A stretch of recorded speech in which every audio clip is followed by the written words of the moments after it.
There exists a place on our planet where the line between reality and myth becomes so blurred that you begin to question which side of that line you actually stand on.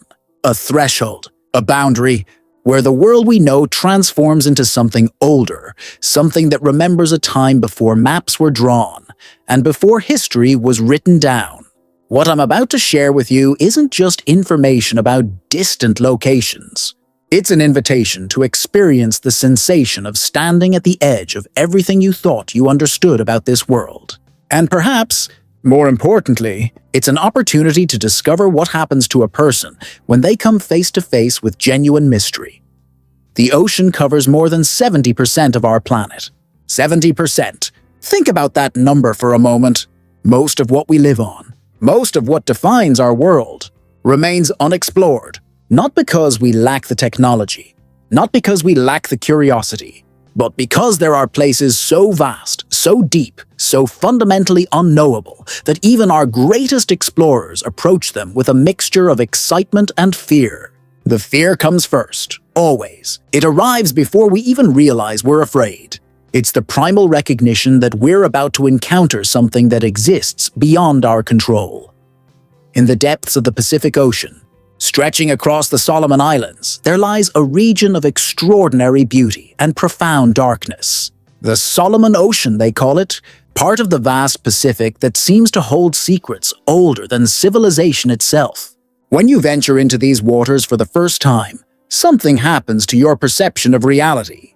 The islands rise from the sea like emerald jewels, catching light in ways that seem almost impossible. Almost as if the light itself is questioning whether it should reflect off something so ancient. The water surrounding these islands is so clear, so impossibly transparent, that you can see down into layers of blue that progressively deepen until they fade into absolute darkness. But here's where the story transforms from simple beauty into something far more complex, something that makes your heart beat just a little bit faster. During World War II, this ocean became the site of some of the most intense, most devastating naval battles ever recorded in human history. Massive ships clashed, aircraft fell from the sky, thousands of lives were lost in these waters. And all of that, every battle, every explosion, every final moment of terror, all of it sank beneath the waves. The ocean received it all, swallowed it whole. And then, the ocean did something extraordinary. It began to heal. It began to transform those instruments of destruction into new instruments of creation. The wrecks of warships are still down there, dozens of them, maybe more than we even know about. They rest on the seafloor at depths that range from 20 to 100 meters down, a place where sunlight barely reaches, where pressure multiplies with every meter of descent. When divers descend to explore these wrecks today, they describe an experience that goes beyond words. They talk about the sense of entering a different time, a different world. They speak of moving through spaces that were once filled with chaos and fear, now transformed into something almost peaceful. The metal of the ships is covered in vibrant coral, in living ecosystems that have made these wrecks their home. Schools of fish dart through the corridors where sailors once walked. Sea turtles glide through cargo holds where supplies were stored. The ocean hasn't just preserved these wrecks, it's resurrected them. It's given them a second life, transformed them into something beautiful and alive. The waters of the Solomon Ocean also teem with an incredible diversity of marine life, coral gardens that would make any artist weep with the intensity of their colors. Blues and greens and purples that don't seem to exist naturally. Yet there they are, impossible colors created by evolution over millions of years. Schools of tropical fish move together in perfect synchronization, creating patterns that flow and shift like living water.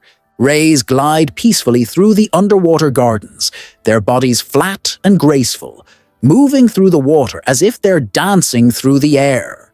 And occasionally, if you're fortunate enough and patient enough, you might catch a glimpse of something larger, a whale passing in the distance, a shark moving through deeper waters, creatures so vast and ancient that watching them reminds you of your own smallness in this enormous world.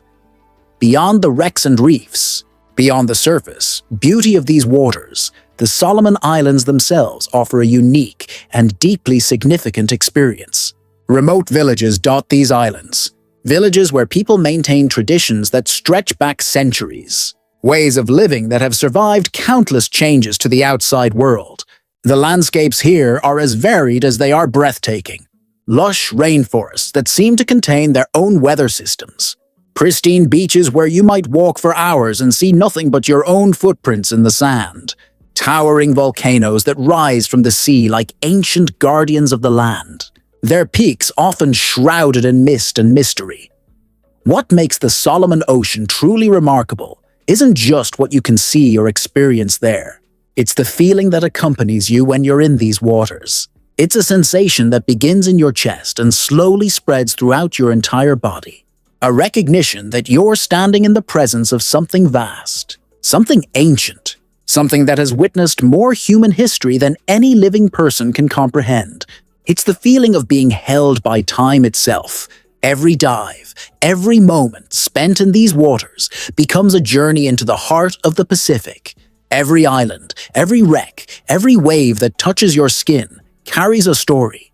These stories are waiting to be discovered, waiting to be understood, waiting to remind us that we are small. But our capacity for wonder is infinite. The Solomon Ocean is more than just a place to visit. It's more than a collection of coordinates on a map or a destination to check off some imaginary travel list. It's a threshold, a place where nature, history, and culture blend together in a way that feels almost timeless. And when you stand in these waters, when you feel the weight of all that history pressing down from above, while life teeming with color surrounds you, you begin to understand something fundamental about your place in the universe. You begin to feel less like a visitor and more like a guest in someone else's story. And perhaps that's exactly what we all are, guests in the grand story of our world. Deep beneath the waves of the Great Barrier Reef, resting at a depth of approximately 30 meters, lies a vessel that has become far more than simply a shipwreck. The SS Ungala was a British cargo ship built in the early 20th century, when the world was still learning how to navigate the oceans with machinery and steel. It was constructed with purpose and built to endure.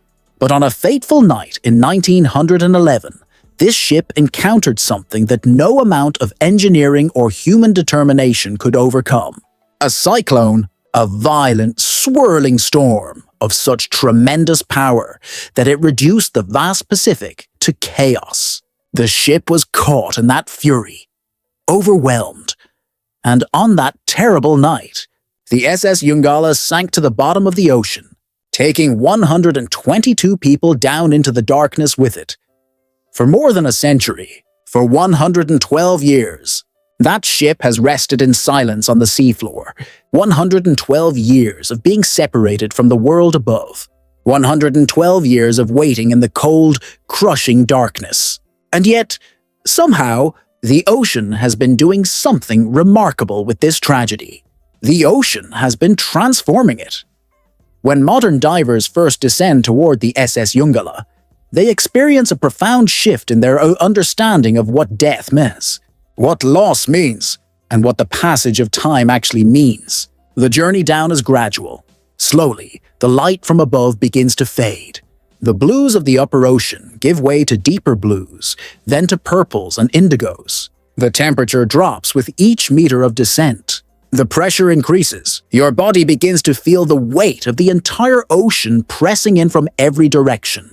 And then, gradually, the wreck begins to materialize from the darkness below, a silhouette at first, then slowly, increasingly, the shape becomes clearer. The skeleton of the ship, still remarkably intact after all these years, still holding together, still refusing to completely surrender to time. The hulk of the Ungala is covered in something that, at first glance, looks like rust and deterioration, but look closer, and you realize it's something far more beautiful. It's vibrant coral, brilliant colors of purple and orange and red and yellow. Coral that has made this shipwreck its home. Coral that has transformed a monument to human tragedy into a living garden. The framework of the ship, The metal structure that once held cargo and carried people is now a scaffold for life itself. It's become an artificial reef, a home for thousands of creatures. Swimming through the corridors of the Jungala is described by divers as feeling like entering a different dimension. You move through spaces that were once designed for human purposes. Hallways where sailors walked, cargo holds where supplies were stored, engine rooms where the machinery of human civilization hummed and worked. Now, those same spaces are filled with water and light and life. Schools of fish move through the wreck like schools of thought moving through a mind. They dart and swirl and shift direction with perfectly synchronized movements that seem almost choreographed. Sea turtles glide through the deeper sections of the ship with a grace and dignity that seems almost meditative. Rays move across the seafloor with their characteristic flat, gentle motion, searching for food, existing in their own world that now shares space with this monument to human struggle. What makes the experience of exploring the Jungala so profoundly moving is the contrast it presents, the contrast between destruction and creation, between loss and renewal, between the past and the present existing in the exact same space. The metal of the ship still shows signs of the violence that brought it down. Twisted sections, broken frameworks, the places where the structure finally surrendered to the storm. But that same metal is also now a canvas for life, for color, for energy and movement. The ship hasn't been forgotten. It hasn't been abandoned. Instead, it's been adopted by the ocean and transformed into something new. When you enter the cargo holds of the Jungala, when you swim through spaces that were designed to carry cargo, you begin to understand what the ocean is really trying to tell us. Life doesn't end, it transforms. Form changes, purpose shifts. But existence continues. The ocean received this ship at its most desperate moment, at the moment of its destruction. And instead of simply adding it to the graveyard of lost vessels, the ocean has incorporated it into something living, something growing, something that continues to flourish and develop even now, more than a century after those 122 people drew their final breaths. The sense of history in the Jungala is overwhelming. It's not the kind of history you read about in books or learn about in classrooms. It's a history you feel. It's a presence. As you swim through the wreck, you can almost hear the echoes of what happened here. The roaring of the storm, the screams of people confronting their mortality, the groaning of metal being twisted and torn, the rush of water as it poured into compartments, the final moments of fear and darkness, all of that human experience is somehow contained within the structure of this ship. It exists in the spaces between the coral and the metal. In the silence that the ocean has granted this place, the Jungala reminds us of something that we often forget in our modern lives. Time is not our enemy. Tragedy is not permanent. What seems like an ending can actually be a transformation. The ship that went down in 1911, the ship that carried 122 souls to their final rest, didn't disappear. It was reborn. It became something different, something that continues to serve a purpose. In this case, it serves as a home, as a sanctuary, as a living museum of both human vulnerability and natural resilience. When divers emerge from exploring the SS Jungala, they carry something with them that goes beyond memories or photographs. They carry an understanding that the ocean holds no malice, that nature operates on a scale of time so vast that our individual tragedies become absorbed into something larger, something more beautiful, something that transforms loss into meaning. The SS Jungala is not simply a wreck. It is a piece of history preserved in time, a place where the boundary between what was and what is becomes almost invisible. An underwater cathedral dedicated to the transformation of human experience into something eternal. There are mysteries that exist at the very edge of human knowledge. Mysteries that have captivated the greatest minds of our civilization for centuries. Mysteries that refuse to be solved, no matter how much we search, no matter how desperately we want answers. And perhaps the most enduring mystery of all is the one that lies hidden beneath the cold waters of the Atlantic Ocean. A civilization that may have existed, A place that may have thrived. A society that may have achieved wonders that we can scarcely imagine. We call it Atlantis, or we call it the lost civilization beneath the Atlantic. The names matter less than what they represent, which is our fundamental human need to understand what came before us. To know that we are not the first to build, not the first to dream, not the first to reach toward greatness. The ancient Greek philosopher Plato wrote about a civilization called Atlantis more than 2,000 years ago.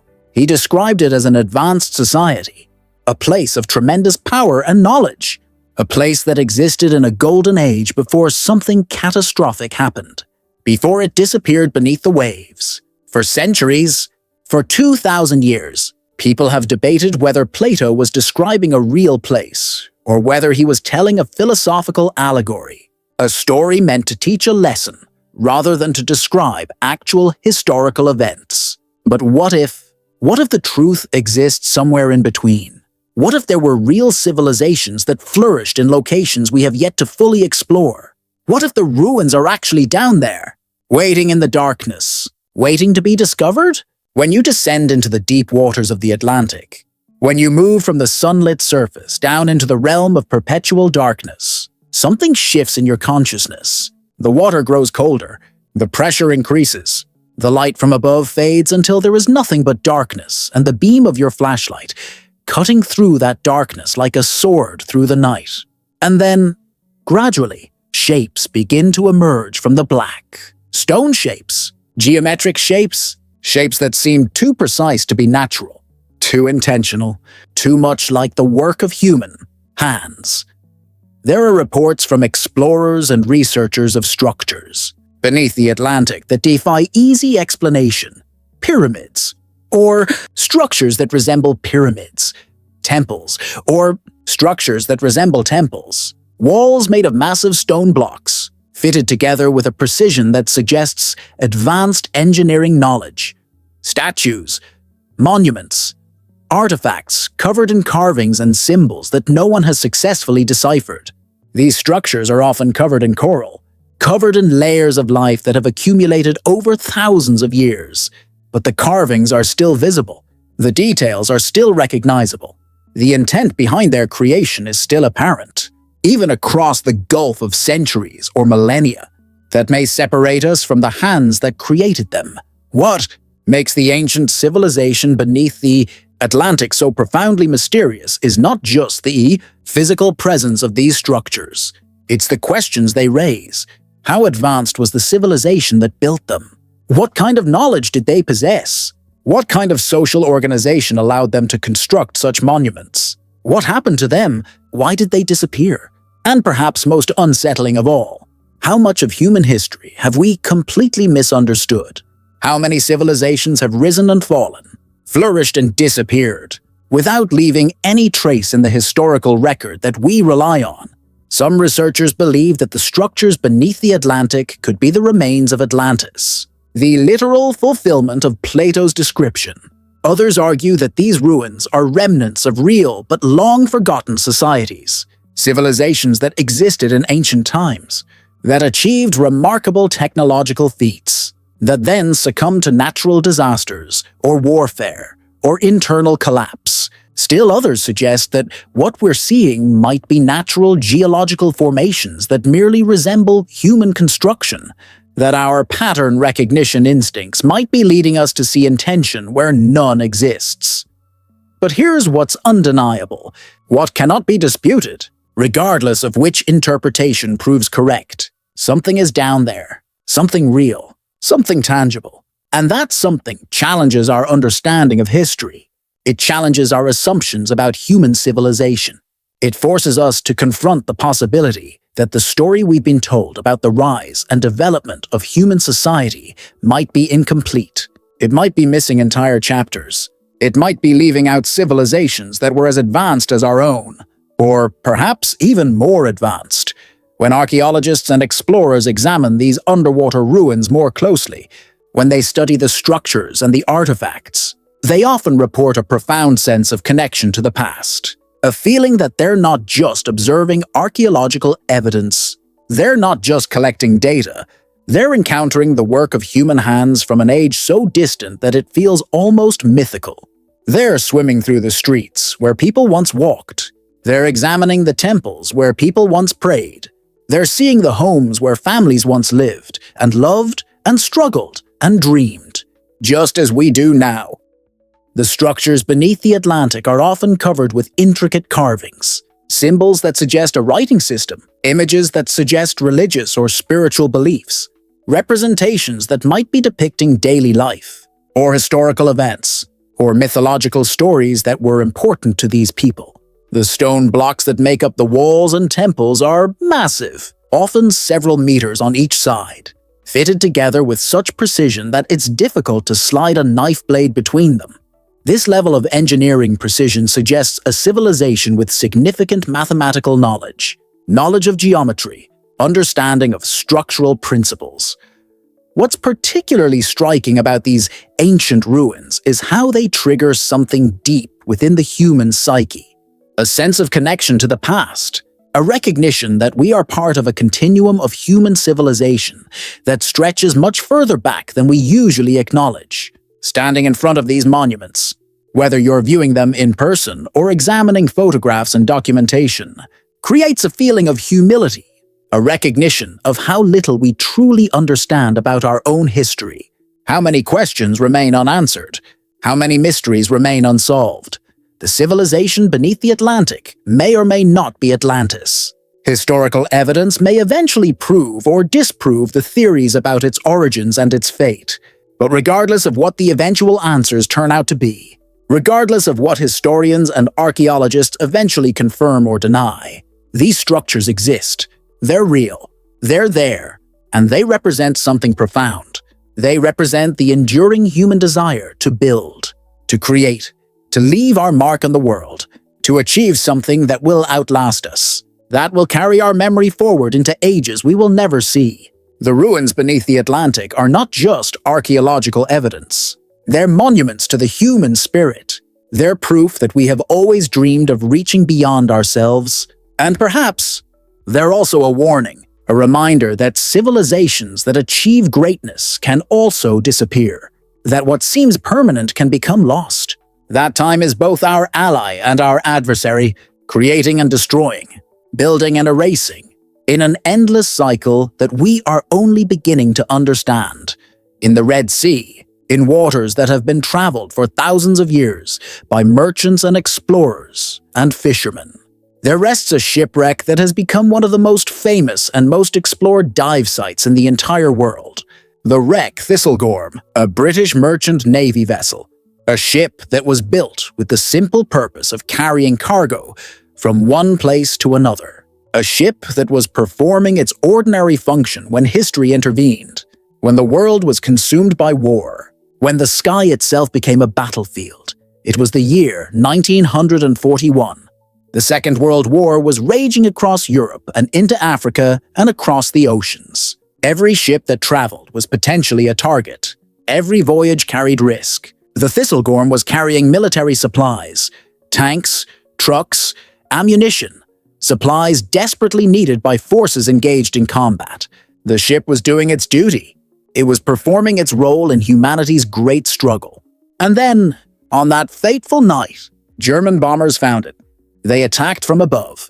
They struck with precision and with force. The ship was hit. It caught fire.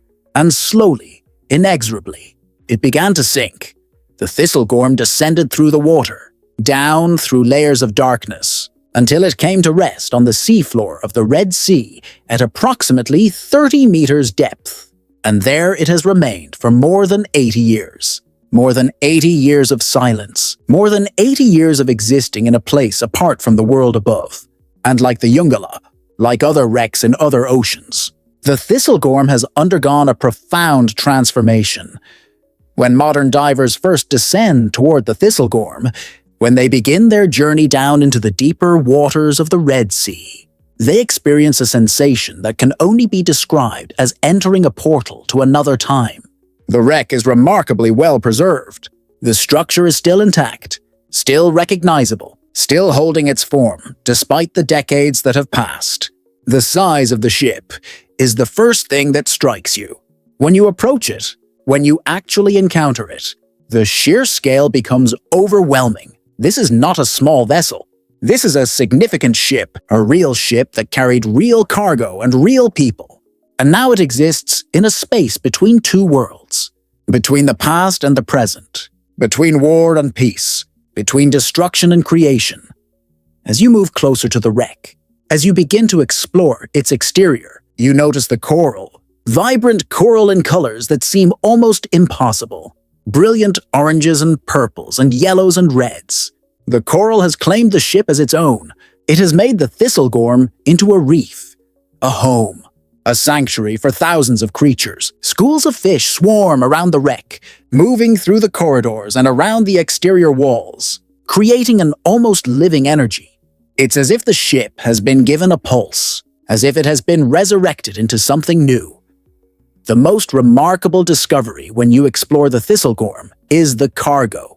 The military supplies that were being transported when the ship was attacked are still there, still preserved. Cargo trucks, army vehicles, motorcycles, crates of supplies, all of it frozen in time. All of it existing exactly as it was on the night the ship sank. As if the ocean has created a time capsule, a museum that was never intended to be a museum. A memorial that was never planned to be a memorial. Swimming through the cargo holds is a deeply moving experience. You move past the trucks, past the motorcycles lying on their sides, past the crates that still contain supplies meant for soldiers who are now long dead. You're literally swimming through a moment in history.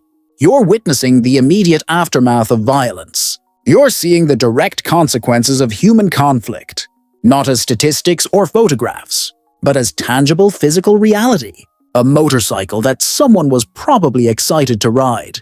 A truck that someone was counting on to transport supplies.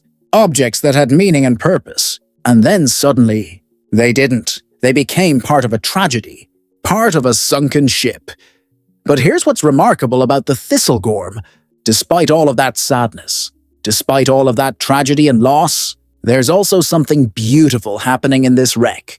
Life has moved in. Life has claimed the wreck as its own. The wreck is now teeming with activity. The fish that dart through the cargo holds are living their lives, hunting, eating, reproducing, existing in the present moment without any awareness or concern about the history that surrounds them. And in that way, the thistlegorm has become a powerful symbol of resilience. A symbol of how life continues, how nature moves forward, how the world doesn't stop, even in the presence of profound tragedy. The decks of the thistlegorm are now covered in coral growth. The metal railings that once guided sailors from place to place are now guides for fish. The open spaces that once echoed with the sounds of activity are now filled with the gentle sounds of the ocean. The bubbles from divers' regulators, the occasional creak of metal still settling, the distant sounds of waves above. It's a soundscape that's both familiar and alien, both peaceful and unsettling.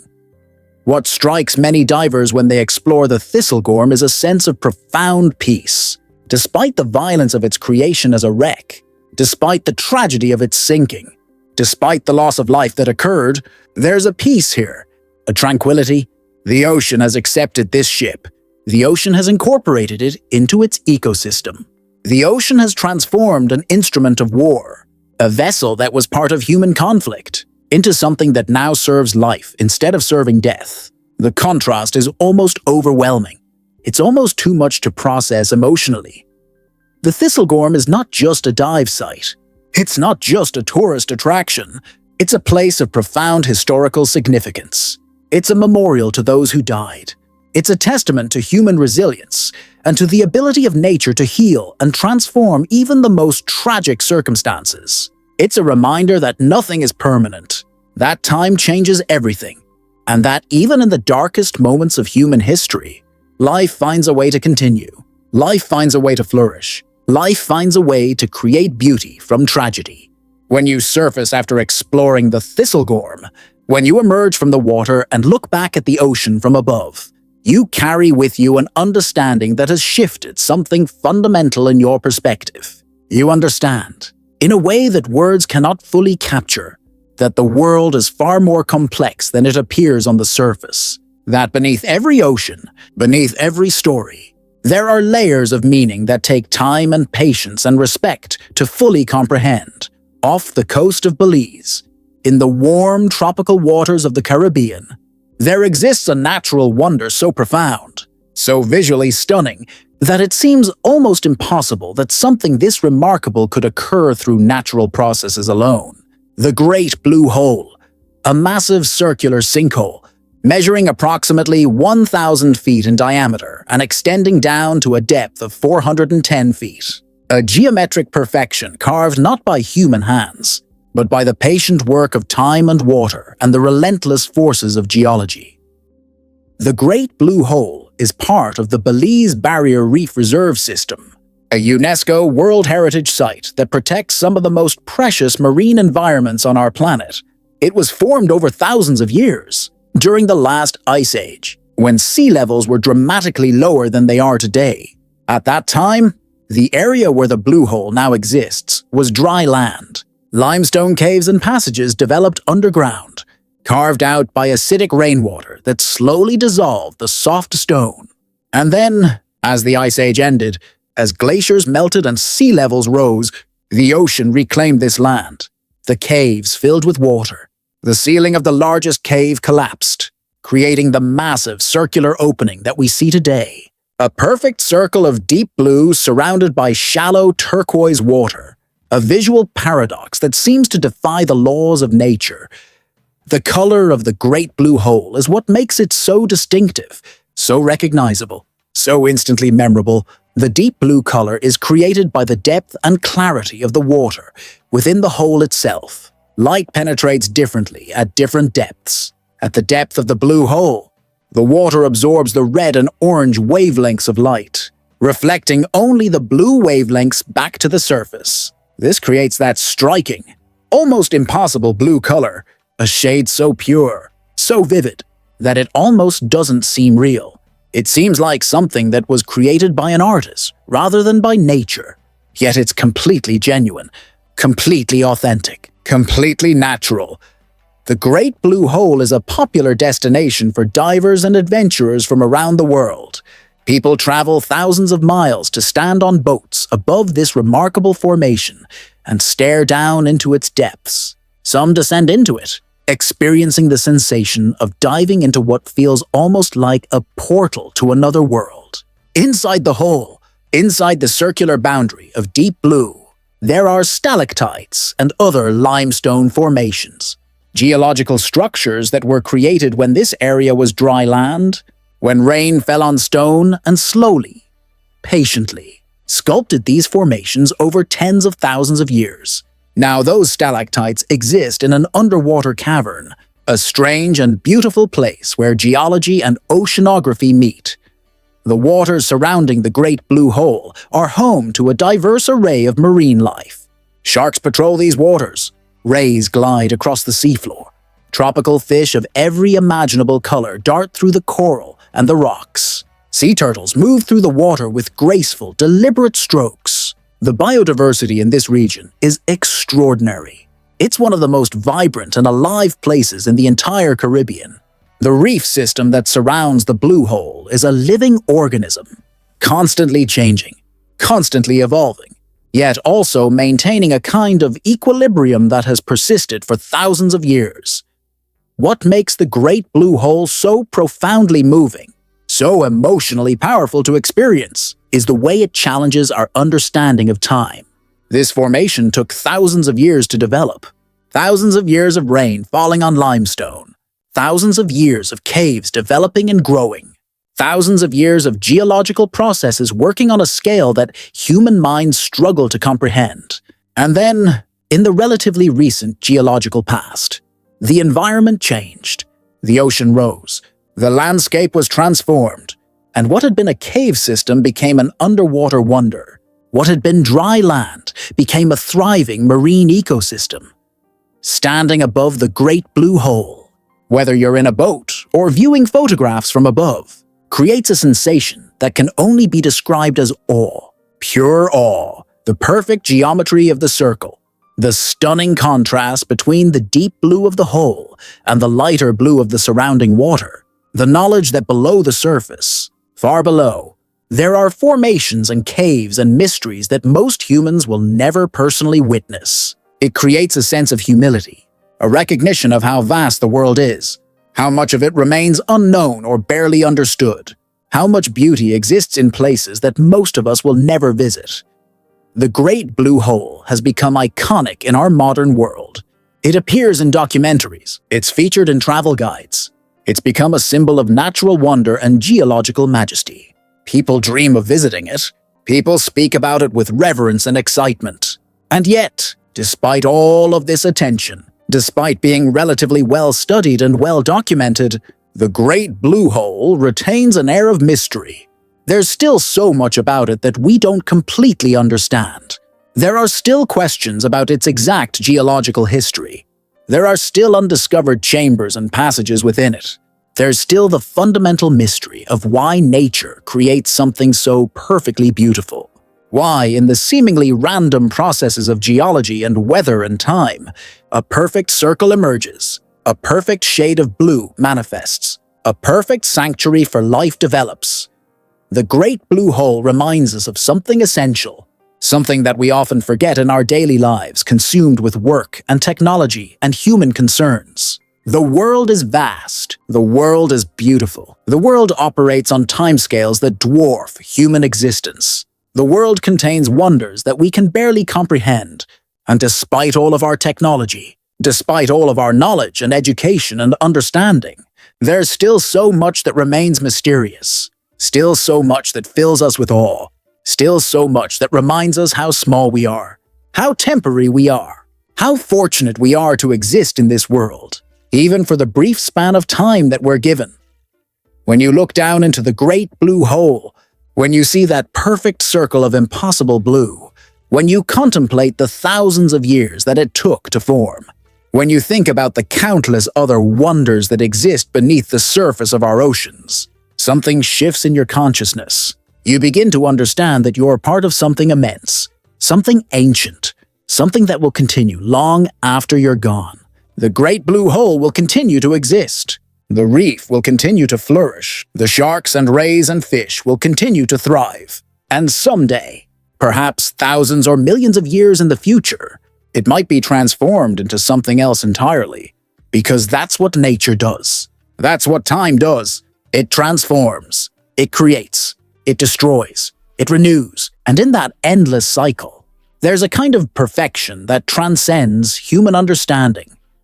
There exists a place in the middle of the sea where something impossible happens, where the laws of nature seem to suspend themselves, if only for a moment, where solid ground appears, where moments before there was only endless water. It occurs only when the tide retreats, a narrow strip of pure white sand, floating delicately in turquoise waters so clear that you can see straight through them to the bottom below. The locals call it the sandbar at Unspoken Island, located in the waters near Palawan in the Philippines. And it is a place that feels almost too perfect to be real, almost too beautiful to actually exist in our world. From above, viewed from a drone or from the window of an airplane, the sandbar looks like a surreal brushstroke of nature, a stroke painted by an artist who understands color and composition in ways that transcend human capability. Snow-like sand, crystal clear water, and above it all, an immaculate silence, a quietness so profound that it seems to possess its own weight, its own presence. No people, no machines, no sounds of civilization, only the breath of the sea and the whisper of the wind moving across water that hasn't been disturbed by human activity. To reach Unspoken Island and its sandbar, you must undertake a journey that itself becomes part of the experience. You must cross the open ocean in a small boat, traveling for hours from Palawan, moving further and further away from civilization, moving further and further into a realm that feels increasingly remote and increasingly sacred. There's no electricity out here, no buildings, no infrastructure, no signs of modern development, just a small fisherman's hut, built from simple materials, and the sandbar itself. The sandbar that appears and disappears with the tides. The sandbar that exists in a constant state of flux, present and then absent, solid and then submerged. What makes Onuk Island and its sandbar so profoundly mysterious, so spiritually significant to those who visit, is something that the locals speak about only in hushed tones, something that they share reluctantly with outsiders. On certain nights, on full moon nights when the sky is clear and the ocean is calm, a phenomenon occurs that defies rational explanation. A soft blue glow circles the sandbar as if ocean spirits were drifting by, as if the boundary between the physical world and the spiritual world becomes thin and permeable. Some visitors swear they've heard distant singing, music, as if it's coming from beneath the waves, as if the ocean itself is performing a concert audible only to those who know how to listen. The locals have stories about this place, stories passed down through generations, stories about what the sandbar truly is, whether it's simply a natural phenomenon, or whether it's something more, whether it's just sand and water, or whether it's also a threshold, a liminal space, a place where the normal rules don't quite apply. Most visitors dismiss these stories as local folklore, as charming myths created to give the location more appeal. But when you actually visit Onuk Island, when you actually experience the profound silence and the extraordinary beauty, when you actually witness the way the light plays across the water, something in you begins to wonder. Something in you begins to question whether these stories might contain some element of truth. The sandbar at Onuk doesn't advertise itself. It doesn't market itself to tourists. There are no tourist activities here, no resorts, no restaurants, no infrastructure designed to monetize the experience. There are no viral check-in spots, no places specifically designed for people to take selfies and post them to social media. And perhaps that's exactly what makes it so precious. Perhaps that's exactly what preserves its mystery. Perhaps that's exactly what allows it to remain in a state of purity that so many other natural wonders have lost. Standing on the sandbar at Onuk Island, when you actually get to experience this place firsthand, you begin to understand something fundamental about what humans need, what we're missing in our modern lives. The sandbar requires nothing from you. It asks nothing of you. It simply exists in its existence. It offers a gift, the gift of silence, the gift of simplicity, the gift of being in the presence of something beautiful that hasn't been altered or commercialized or compromised by human interference. The water around the sandbar is so clear that you can wade out into the ocean and see your feet on the bottom even when you're up to your waist in water. You can see fish moving through the water around you. You can see the sand beneath your feet, rippled by waves and tides, changing and shifting. Everything is transparent. Everything is visible.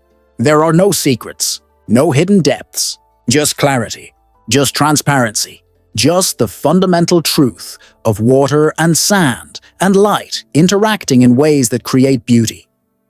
The silence at Onuk Island is not the silence of absence. It's not the silence of emptiness. It's the silence of presence. It's the silence that exists when you remove the noise of civilization, when you remove the constant barrage of sound that characterizes modern life. And what remains is the sound of the natural world.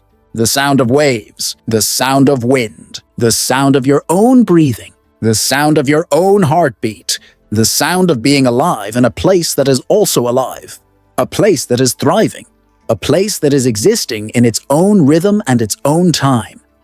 What makes Onuk Island particularly special, what makes it different from other beaches and sandbars around the world, is that it exists in a state of impermanence. It's not always there. Depending on the tide, depending on the season, the sandbar appears and disappears. It materializes and then vanishes. This impermanence is part of its magic. You can't take it for granted. You can't assume it will always be there. You have to appreciate it in the moment when you encounter it. You have to be present with it. You have to recognize its temporary nature and embrace it precisely because of that temporality. The locals say that Onuk Island doesn't need explanations. It doesn't need to be understood through the lens of science or tourism or economics. It simply needs to be experienced. It needs to be felt. It needs to be encountered with openness and reverence. The sandbar at Unspoken teaches us something important about beauty. It teaches us that the most profound beauty is often found in places that are untouched by commercialization, in places that remain wild and free, in places that don't try to be anything other than what they naturally are. Where there is nothing, you might finally find everything. The clarity of the water, the purity of the air, the stillness within your own soul. The sandbar at Unspoken Island is more than just a geographical feature. It's a sanctuary. It's a place where the modern world falls away, and something older, something more essential, emerges into awareness. In the heart of the Whitsunday Islands in Australia, there exists a beach that seems almost too perfect to have been created through natural processes. Whitehaven Beach stretches across the coastline for 7 kilometers of the most pristine, most untouched, most visually stunning shoreline imaginable. 7 kilometers, 7,000 meters of pure white silica sand. Sand so fine, so soft, so impossibly white that it feels almost like walking on powdered sugar when you step onto it.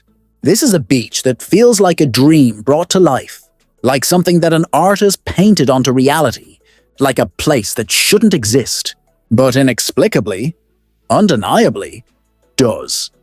As you set foot on Whitehaven Beach for the first time, the sensation is almost overwhelming.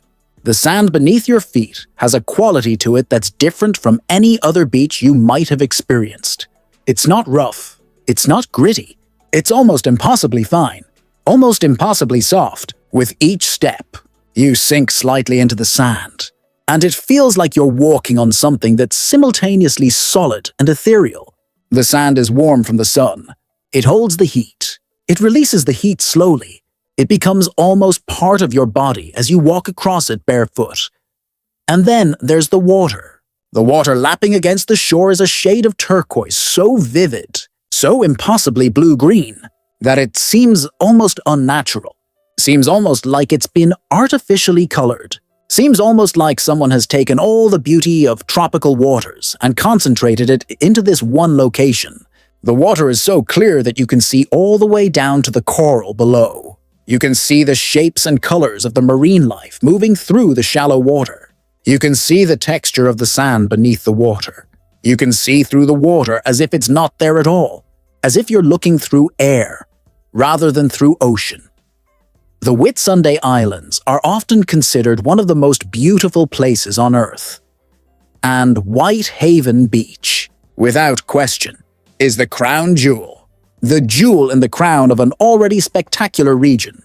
It's surrounded by lush green hills that rise up behind the beach, creating a natural backdrop that frames the sand and the water perfectly. Crystal clear waters that stretch out to the horizon. The entire landscape combines to create a scene that feels almost surreal. That feels almost impossible. That feels like you've stumbled upon a secret world that was hidden from the rest of civilization. The air at Whitehaven Beach has a particular quality to it.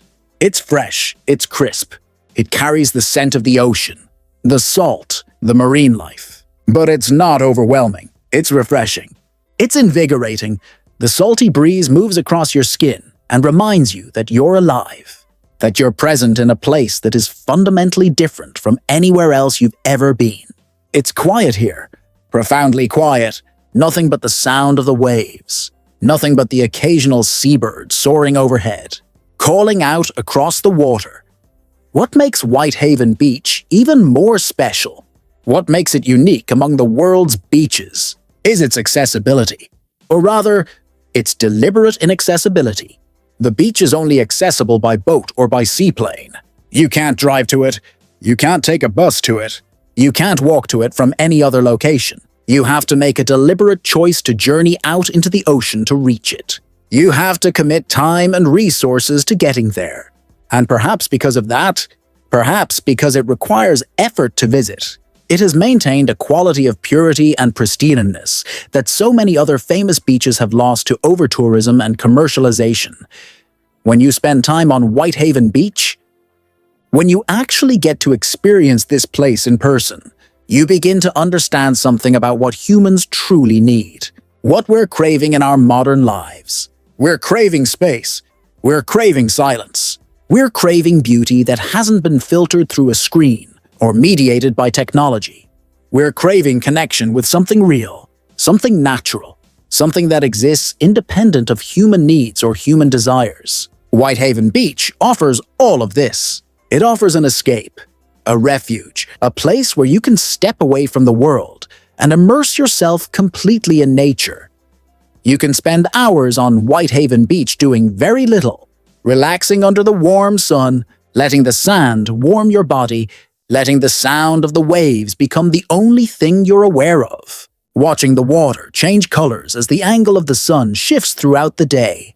The water might be a bright turquoise in the morning, transforming into a deeper blue by afternoon, then becoming almost golden as the sun moves lower toward the horizon. Every moment brings subtle changes. Every moment offers something new to perceive, something new to appreciate.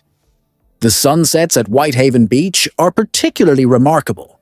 As the sun begins its descent toward the horizon, as it moves lower and lower in the sky, the entire landscape transforms. The sky fills with color. Hues of pink and orange and purple spread across the clouds. The sand begins to glow. The water reflects the colors of the sky, becoming a mirror of the heavens above. The entire beach is bathed in warm, golden light. It's a moment of such profound beauty that many visitors find themselves moved to tears. A moment when the world seems to pause, when time seems to slow down, when the beauty becomes almost too much to process emotionally. Whitehaven Beach is more than just a beach. It's more than just a location you can find on a map and visit as a tourist attraction. It's an experience. It's a chance to step into a place that feels untouched by time. It's where the world slows down. It's where you are reminded of the simple beauty of life, the ocean, nature. The fundamental truth that beauty exists, that perfection exists, that places of such remarkable loveliness are still available to us, if we take the time to seek them out, if we make the effort to journey to them. When you leave Whitehaven Beach, when you board the boat or the seaplane that will take you back to civilization, you carry something with you that goes beyond memories or photographs. You carry an understanding that the world is more beautiful than we often acknowledge. An understanding that despite all of the problems and challenges that face our civilization, despite all of the pain and suffering that exists, there are still places of perfect beauty, still places where you can touch something pure, still places where the noise of the world falls away, and you're left with just the essential truth of existence. The sun, the sand, the water, the sky, and you, standing in the middle of it all, alive and aware and grateful. On the eastern coast of Sardinia, carved by time and guarded by silence, there lies a hidden sanctuary where stone meets sea in a kind of sacred stillness that seems almost impossible in our modern world. Its name is Cala Goloritza, a place not built by human hands, but created by the patient breath of the earth itself. It is not a beach that you stumble upon casually. It is not a destination that appears on most travel itineraries. It is one you have to earn, one you have to work for, one you have to approach with intention and respect. To reach Cala Goloritza, you must undertake a journey that becomes part of the experience itself. You must walk down a winding trail that cuts through ancient limestone cliffs. The path winds and curves, sometimes narrow, sometimes widening. You pass twisted juniper trees that have grown in impossible angles, shaped by decades of winds that blow across this exposed landscape. You navigate rocky ledges where goats balance like ghosts, moving with an ease and confidence that suggests they've traversed this terrain countless times before. And as you walk, as you descend deeper into the landscape, the modern world falls away. Your phone loses signal. The sounds of civilization fade. You enter a realm that feels increasingly ancient, increasingly removed from contemporary existence after nearly an hour of descent, after your legs have begun to ache slightly, after your breathing has become more deliberate. The cliffs suddenly open. The trail emerges onto a small rocky beach, and there, revealed before you, is Kala Goloritsa, a crescent of white pebbles, cradled beneath towering stone formations that rise dramatically from the beach. Turquoise water, impossibly clear, lapping gently against the shore with an eternal grace that suggests it has been doing this for millions of years, and will continue to do so for millions of years more. But what makes Kala Goloritsa truly remarkable, what makes it different from other beautiful beaches, is the geological formation that dominates the landscape. Rising high above the sea, piercing the sky, is a limestone spire known as a guglia. The Needle. Some locals call it simply that. The Needle. Others, those who speak more poetically, those who understand the deeper mysteries of this place, say that it is a relic from another world, a monument left behind by gods who once ruled the winds and the waves, a stone finger pointing upward toward heavens that may or may not exist, a challenge to the sky itself. The Aguglia stands alone. It's not part of any larger formation. It rises from the landscape with a kind of defiant independence. It has survived countless storms, countless changes in sea level, countless geological shifts, and yet it persists. It endures. It continues to reach upward, as if it's calling out to something beyond the physical world, as if it's trying to communicate with realms that exist beyond human perception. There's a reason why Kala Goloritsa remains relatively unknown despite its extraordinary beauty. No boats may anchor here. The government has protected this location. The ocean itself seems to protect this location. The waters around Kala Goloritsa are often rough, churning, difficult to navigate, as if nature is deliberately discouraging easy access, as if something is actively working to keep this place remote and unspoiled. No motors may hum in these waters. No mechanical sounds are permitted. The silence is protected. And in that silence, something stirs, something ancient, something that exists beyond the normal boundaries of human experience. The water at Kala Goloritsa is not simply blue. It glows, literally glows, as if lit from beneath by the memory of stars. The clarity is so profound that you can see down through meters of water to the rocky bottom below. You can see fish moving through the water. You can see the textures and colors of the rocks beneath the surface. It's as if the water is transparent, as if it's barely there, as if you're looking through air rather than through ocean. The water flows over marble stones, worn smooth by centuries of tidal action and wave motion. Smooth as silk, smooth as glass, smooth as if they've been polished by hand, yet shaped only by the patient work of water and time. Schools of silverfish dart through the water like whispers, like thoughts moving through a mind, like light beams carrying messages from one part of the ocean to another.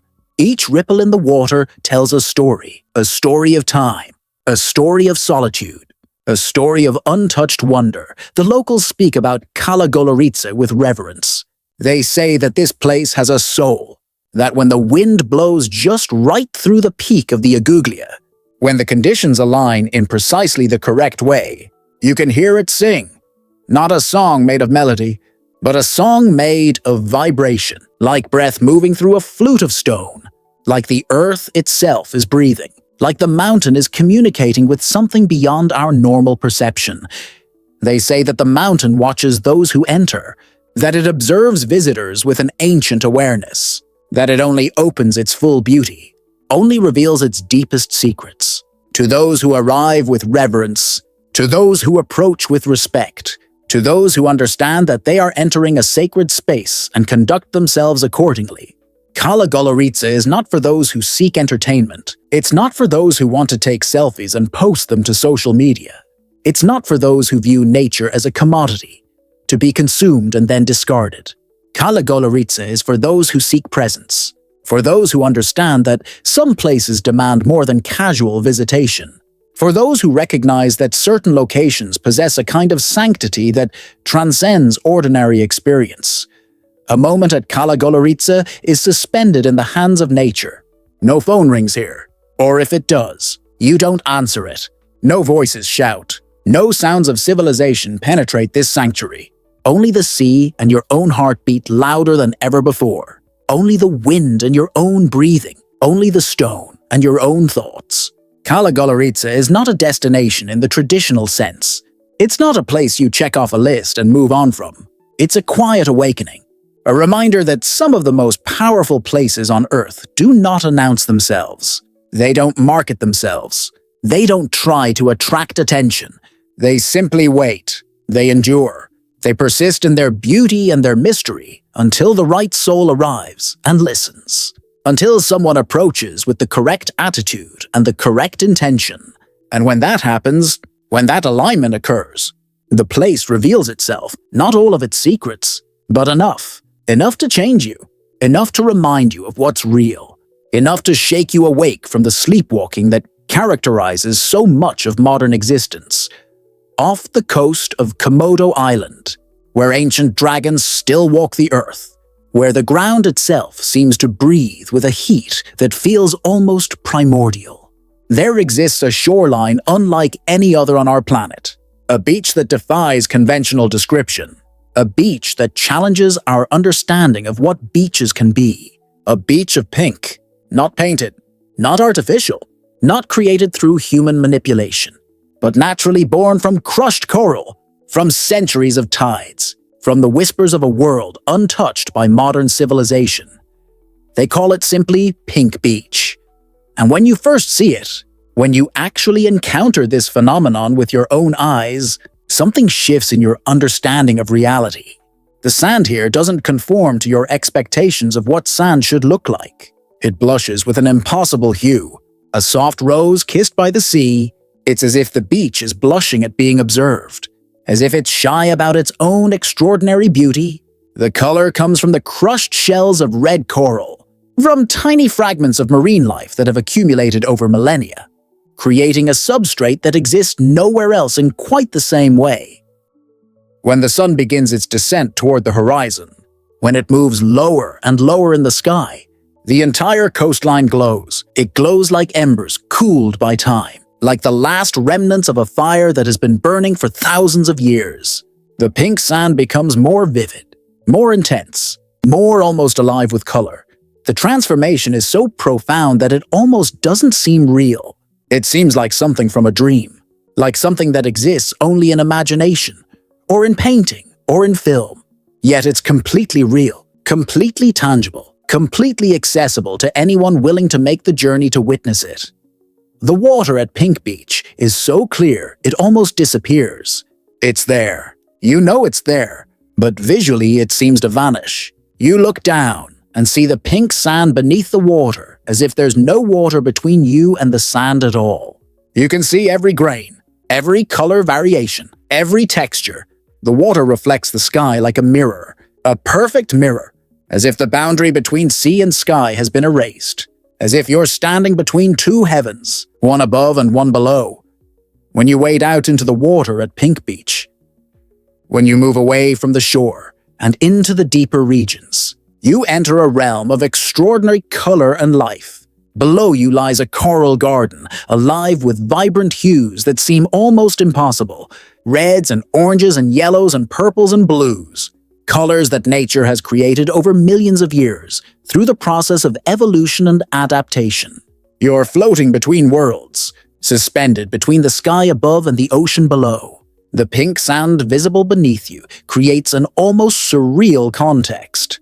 A landscape that seems almost alien, almost impossible, yet utterly real. But beauty at Pink Beach comes with something else. It comes with silence, a profound silence. Because Pink Beach isn't loud, it doesn't call attention to itself. It doesn't announce itself to the world. It simply exists. It waits. And in that waiting, in that patient presence, you feel something shift inside yourself. You feel the ancient stillness of Komodo Island. You feel the weight of myths unspoken. You feel the presence of something older than history itself. This is Komodo, where time folds differently than it does in the rest of the world, where every rock feels sacred, where every shadow could be something older than recorded history. The Komodo dragons that inhabit this island watch from a distance. They're not curious about human visitors. They're not afraid. They're simply aware. They have ruled this land since before we measured time. They have existed here for millions of years, unchanged, unchallenged, maintaining their dominion over this landscape with a kind of quiet authority that commands respect. And even the waves seem to yield to the presence of the Komodo dragons. The ocean itself seems to acknowledge the authority of these ancient creatures. When you stand on Pink Beach, when you look out at the water and the horizon, you feel it. You feel the presence of something vast, something powerful, something that has endured for eons and will continue to endure long after we're gone. Pink Beach is not soft. It's not delicate, despite its beautiful color, despite its aesthetic perfection. Pink Beach is quiet power. It's a reminder that beauty can be fierce, silence can be commanding. You walk gently here because something here walks before you. Something has already claimed this territory. Something will remain long after you're gone. The Komodo dragons will still be here. The pink sand will still be here. The coral gardens will continue to grow and flourish beneath the water. This isn't just a colored beach. It's not just a natural phenomenon worth photographing and cataloging. It's a threshold, a boundary between myth and memory, between what we see with our eyes and what we sense with something deeper than sight, between the world of human civilization and the world of nature, operating according to rules and rhythms that predate human existence by millions of years. When you stand on Pink Beach and look out at the water, when you feel the wind on your skin and smell the salt in the air, when you observe the play of light on the pink sand and the water, something in your consciousness begins to shift. You begin to understand that you're part of something immense. You're part of a story that began long before you were born and will continue long after you're dead. You're a temporary visitor to a place of permanent beauty, a transient observer of something eternal. The dragons of Komodo have watched countless humans come and go.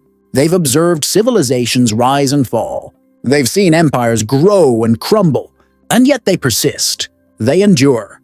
They continue to exist in their own way, according to their own rhythms, unconcerned with human concerns or human timescales. Pink Beach exists in relation to these dragons. It exists as part of their world. We are guests here, temporary visitors allowed to glimpse something ancient and powerful and fundamentally beyond our complete understanding. When you leave Pink Beach, when you turn away from the pink sand and the clear water and the mysterious depths below, you carry with you an understanding that has shifted something in your perspective. You understand that the world is not entirely knowable, that there are places that possess a mystery that cannot be fully penetrated, that beauty and power and ancient wisdom exist in locations that we barely understand, that the earth is far more complex, far more alive, far more conscious perhaps, than our modern scientific understanding typically acknowledges. Pink Beach remains. The Komodo dragons remain. The coral gardens remain. And the mystery remains, waiting for the next person to arrive with open eyes and an open heart. Amid the towering limestone islands of Palawan, in a region of the Philippines that feels almost untouched by the modern world, there lies a place not marked clearly on any map, a place hidden by the sea, a place fiercely protected by nature itself. The locals call it Hidden Beach, not because it's buried underground, not because it's tucked away in some forest or cave system, but because to reach it, you must accomplish something that seems almost impossible. You must ride the restless tide. You must pass through a narrow slit between two jagged cliffs. And when you successfully navigate that passage, when you emerge on the other side, you suddenly find yourself in a different world. Hidden Beach is a crescent of silky white sand, wrapped protectively by dark limestone walls that rise dramatically on either side. It's like a natural coliseum built by the ocean gods themselves, an amphitheater of stone and sand and water created not through human design, but through millions of years of geological processes, water erosion, tectonic movement, the patient work of waves and wind gradually sculpting the landscape into this remarkable formation. The first feeling when you arrive at Hidden Beach is not excitement or joy. It's silence, but not the silence of absence, not the silence of emptiness. It's a sacred, almost reverent stillness, a quietness so profound that it seems like this place once held rituals of the sea, as if ceremonies were performed here, as if the beach itself remembers something important that the modern world has forgotten. And you, the outsider arriving at this threshold, you feel the weight of that silence. You feel the importance of it. You understand instinctively that you must tread lightly, that you must not disturb what lies asleep in the crystal waters. Sunlight filters through the cracks in the towering cliff walls, casting dancing rays on the seabed below. These beams of light move and shift as the water ripples and flows. It creates an almost hypnotic effect, a visual rhythm that seems to pulse with its own heartbeat. The water is so still, so clear, that it becomes a mirror, a perfect reflection. The sand is untouched. Not a single footprint mars its perfection. The scene feels surreal, like you've stepped into a painting, like you've crossed some boundary between the real world and the world of imagination and dreams. At certain moments, at particular times of day, when the light hits at exactly the right angle, the beach seems to breathe. Waves curl in gently, then recede, like the soft pulse of something ancient dreaming beneath the sea. In and out, the rhythm of something vast and old and patient. The rhythm of time itself, measured not in seconds or minutes or hours, but in waves and tides and the slow rotation of the earth. There are no guards here, no gates, no signs, no resorts. Hidden Beach needs no promotion. It doesn't market itself. It doesn't try to attract visitors. Only those truly seeking something deeper. Only those willing to navigate the dangerous passage through the cliffs. Only those who understand that this place demands respect will discover it. And when they do, when they successfully reach this sanctuary, they understand why it's hidden. They understand why it's protected. They understand that some places should remain unknown, should remain unvisited by the masses, should remain sacred, but the locals, those who have lived near Hidden Beach for generations, they speak of strange happenings. They whisper stories that most outsiders dismiss as folklore or superstition. They say that the beach was once a refuge for sea spirits, creatures of the deep, beings that exist in the spaces between our world and other worlds. When storms rise and the waters become violent and chaotic, when the sea climbs higher and higher against the cliff walls, the rocks echo with haunting howls, sounds that don't seem to come from any natural source. Sounds that seem to emanate from somewhere beyond the physical realm.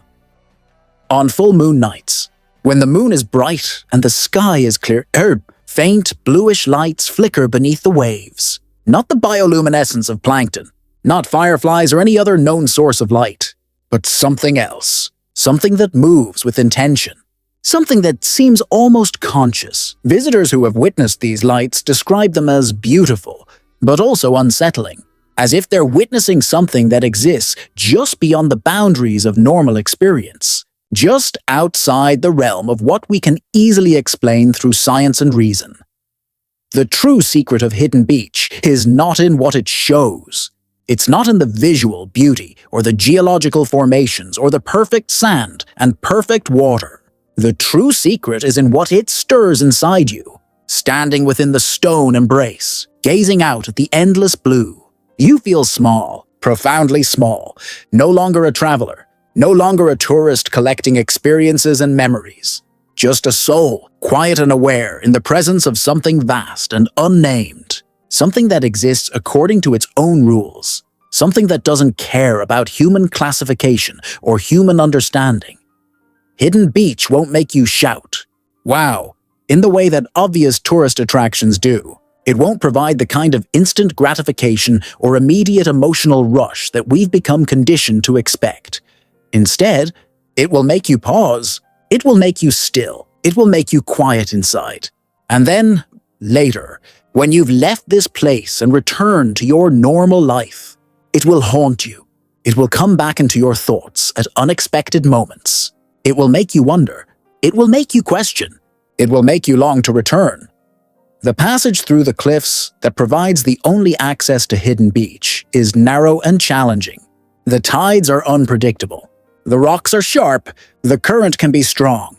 Many people who attempt to reach Hidden Beach are turned back by these natural barriers. And perhaps that's appropriate.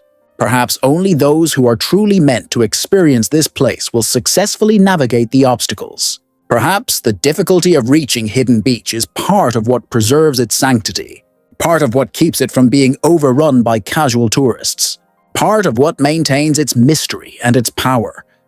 When you finally emerge on the other side of that narrow passage, when you find yourself in the protected waters of Hidden Beach, when you step onto that untouched sand and feel the silence settle around you, you understand that you've accomplished something significant. You've crossed a threshold. You've entered a space that exists apart from the normal world. You've found something that most people will never discover. And in finding it, in experiencing its beauty and its mystery, you've been changed. Not dramatically, not in ways that are immediately obvious, but changed nonetheless. Hidden Beach has marked you. It has touched something deep within your consciousness, and you will carry that mark with you for the rest of your life.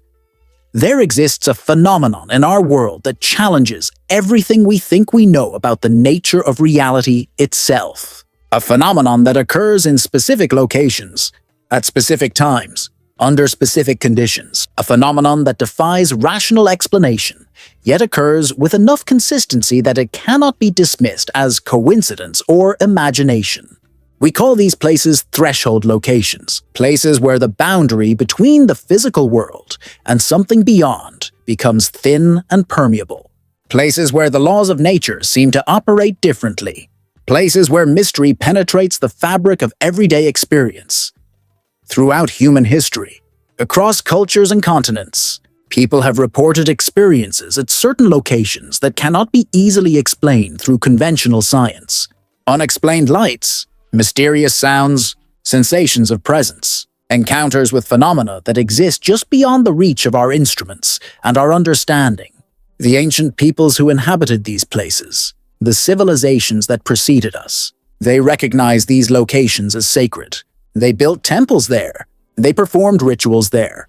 They understood that certain places possessed a quality, a power, that set them apart from ordinary geography.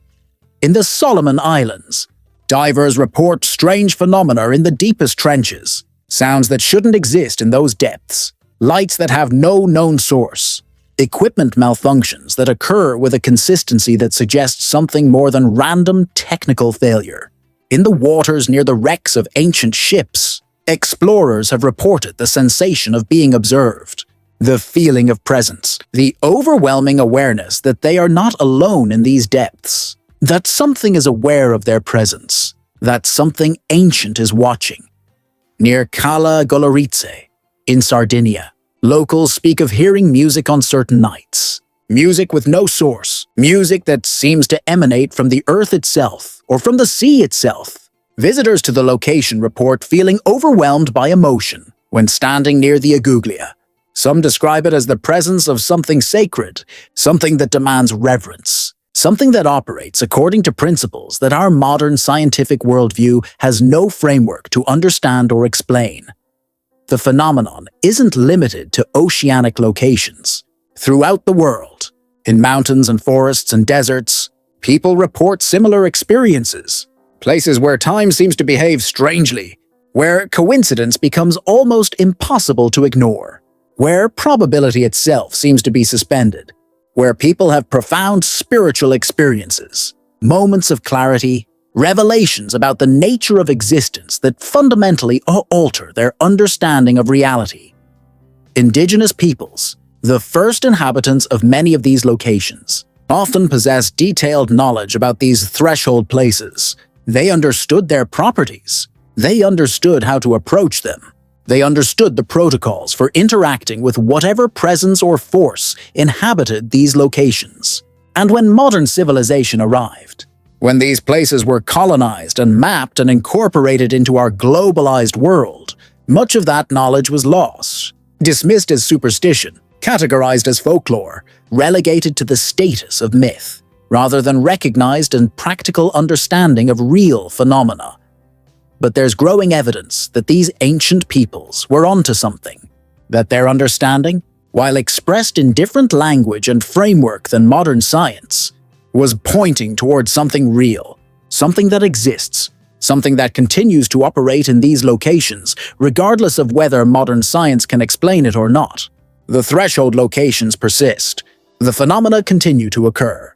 The mystery remains, waiting to be approached with openness and respect, rather than with the assumption that anything that cannot be measured must not be real.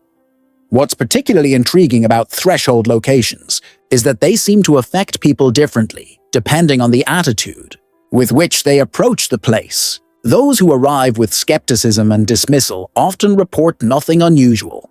Those who arrive with respect and openness, those who approach with the understanding that they might encounter something beyond their normal experience. Those people often report profound experiences. It's as if the places themselves are responsive to human intention, as if consciousness itself plays a role in what manifests in these locations. Modern physics has begun to suggest that consciousness might indeed play a role in the nature of reality. The observer effect in quantum mechanics suggests that the act of observation influences what is observed. At the quantum level, reality behaves differently, depending on whether it's being measured. At larger scales, in our everyday experience, similar principles might apply. We might be co-creating reality through our observations and our beliefs and our intentions. And threshold locations might be places where this process is amplified, where consciousness has a more direct influence on what manifests in physical reality.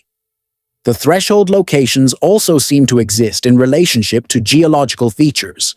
Many of them are located near tectonic boundaries, near places where the Earth's crust is unstable, near volcanic activity or deep oceanic trenches. Some researchers suggest that these geological anomalies might generate energy or fields that affect human consciousness in measurable ways.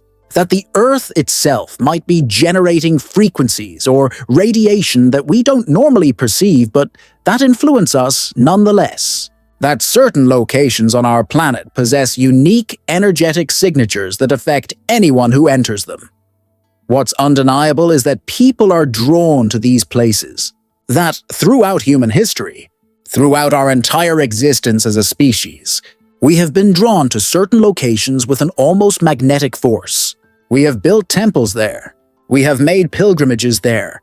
We have sought out experiences in these places. And we have returned from these experiences changed, transformed, carrying with us an understanding that the world is far more mysterious, far more alive, far more conscious perhaps, than our modern scientific paradigm typically acknowledges. The threshold locations remind us of something essential about human nature.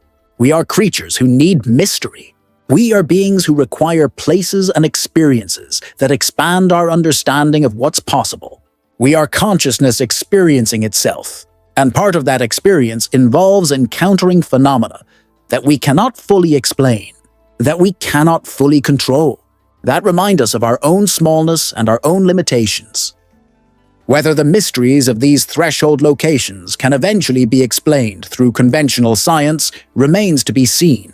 Whether future technologies will be able to measure and quantify the phenomena that occur, there is an open question. But what seems certain is that the mysteries will persist, that people will continue to be drawn to these places, that threshold locations will continue to evoke profound responses in those who visit them. And perhaps that's exactly as it should be. Perhaps these places serve an important function in keeping alive within human consciousness the recognition that there is more to reality than what can be measured and quantified and explained. Perhaps they serve as reminders that wonder still exists, that mystery still persists, that the universe is far vaster and more extraordinary than we typically assume. The threshold locations are waiting. They're waiting for people to approach them with the correct attitude, with openness, with respect, with the understanding that something real and profound occurs in these places. And when we do approach them correctly, when we arrive with reverence rather than skepticism, when we open ourselves to the possibility of encountering something beyond our normal experience, then perhaps these places will reveal something to us, not all of their secrets, but enough Enough to change us. Enough to remind us of what's real. Enough to awaken us from the sleepwalking that characterizes so much of contemporary existence. The ocean covers more than 70% of our planet, and yet we have explored less than 5% of it. Less than 5%. Think about that number. We have mapped the surface of the moon more thoroughly than we have mapped the floor of our own oceans. We have sent rovers to Mars. We have launched telescopes into space. We have developed technology that allows us to peer into the atomic structure of matter itself. And yet, the vast majority of our own planet remains unexplored, remains mysterious, remains largely unknown to us. What exists in those unexplored depths? What creatures live in those crushing pressures, in that absolute darkness, in temperatures that would kill most living things instantly? What structures exist down there? What geological formations, what lost civilizations might be resting on the seafloor? Undiscovered, waiting to challenge our understanding of human history. The ocean is keeping secrets. Profound secrets, secrets that might fundamentally alter our understanding of everything we thought we knew about our world. Deep sea exploration has revealed creatures so strange, so alien in appearance, that they seem almost impossible. Creatures with bioluminescence, creatures with multiple eyes, or no eyes at all. Creatures with bodies adapted to survive pressures that would crush a human body in milliseconds. Fish that create their own light in the absolute darkness. Octopi with intelligence that rivals mammals. Creatures that seem almost fantastical, yet are completely real, completely documented, completely proven to exist. And yet, for every creature we discover, for every new species we identify, we encounter evidence of creatures we haven't discovered yet. We find scales from unknown fish. We find tentacle marks from creatures we cannot identify. We find evidence of predation from animals we have no record of. The ocean is still producing surprises, still revealing new species, still challenging our taxonomies and our classifications, still suggesting that there is far more life in our oceans than we have accounted for. The deepest parts of the ocean, the trenches that plunge 7,000 meters or more below the surface, are almost completely unknown to us. We have sent only a handful of manned expeditions to these extreme depths. We have explored them primarily through remote submarines and robotic instruments. And each expedition, each exploration, reveals landscapes that seem almost alien. Hydrothermal vents that spew superheated water and minerals from deep within the earth. Chimney-like structures built entirely of mineral deposits. Entire ecosystems that exist in total darkness, powered not by sunlight but by chemical energy from these vents. These deep-sea vents are surrounded by life. Bizarre life. Life that should not exist according to our understanding of what life requires. Life that doesn't depend on photosynthesis. Life that doesn't depend on oxygen in the way that surface life does. Life that has adapted to conditions so extreme, so hostile, that it seems almost impossible that anything could survive there. Yet thrive it does. Entire ecosystems flourish around these vents. Communities of creatures that have never seen sunlight, that have never experienced the world above the crushing pressure and the absolute darkness. The implications of this are profound. If life can exist in such extreme conditions, in the depths of our own planet, then what does that tell us about the possibility of life elsewhere in the universe? What does it suggest about the places where life might exist on distant planets and moons? If Earth's ocean depths can harbor such exotic life, then perhaps the ice-covered oceans of distant worlds, the subsurface oceans beneath the icy crusts of moons like Europa or Enceladus, might also harbor life, might harbor entire ecosystems that we haven't even begun to imagine. The ocean is also a time machine in many ways. The layers of sediment on the ocean floor contain a record of Earth's history. Each layer represents a period of time. Each layer contains fossils and chemical signatures that tell us about what was happening on our planet at that time. By studying these layers, by analyzing the materials preserved in them, we can read the history of our planet. We can understand climate changes. We can understand mass extinction events. We can understand the conditions that allowed life to flourish or conditions that threatened life with extinction. And in studying this history, in reading this record, written in stone and sediment, we discover evidence of catastrophes, of sudden changes, of events so violent and so transformative that they reshaped the entire planet. Asteroid impacts, massive volcanic eruptions, sudden climate shifts, events that occurred before human civilization existed, before humans even evolved, yet shaped the world that we inherited. Events that remind us that our planet is not stable, that change is constant, that catastrophe, on geological timescales, is inevitable. The ocean is also connected to everything on our planet. The water cycle begins in the ocean. Evaporation from the ocean surface creates clouds. Clouds produce rain. Rain falls on land, nourishes life, flows back into rivers, and eventually returns to the ocean. The ocean regulates our climate. The currents in the ocean distribute heat around the planet. Without ocean currents, without the constant circulation of water, our planet would be far less habitable than it is. Some regions would be much colder, others would be much hotter. Life as we know it might not exist at all. The oxygen we breathe, more than half of it comes from the ocean. Phytoplankton, microscopic organisms in the ocean, produce oxygen through photosynthesis. These organisms are so small that we cannot see them with the naked eye, yet they produce more oxygen than all the forests on land combined. They are the foundation of the ocean's food web. They are the reason that life thrives in the ocean. They are, in a very real sense, the lungs of our planet. And yet, we are poisoning our oceans. We are dumping plastic. We are dumping chemicals. We are overfishing. We are warming the waters through climate change. We are acidifying the oceans through absorption of carbon dioxide. We are fundamentally altering the conditions under which ocean life has flourished for millions of years. We are conducting a massive experiment on our own planet, and we're not sure what the outcome will be. The ocean is also a mystery in ways that go beyond what we can measure and quantify. There's something about the ocean that affects human consciousness in profound ways.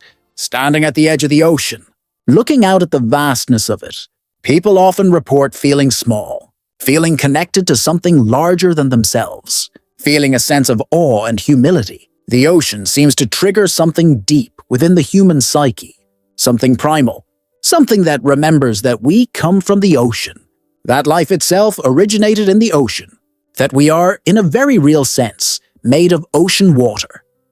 The mysteries of the ocean are waiting for explorers brave enough to venture into its depths, waiting for scientists curious enough to ask new questions, waiting for humanity to develop the technology and the wisdom to explore it responsibly. The ocean is the final frontier on our own planet.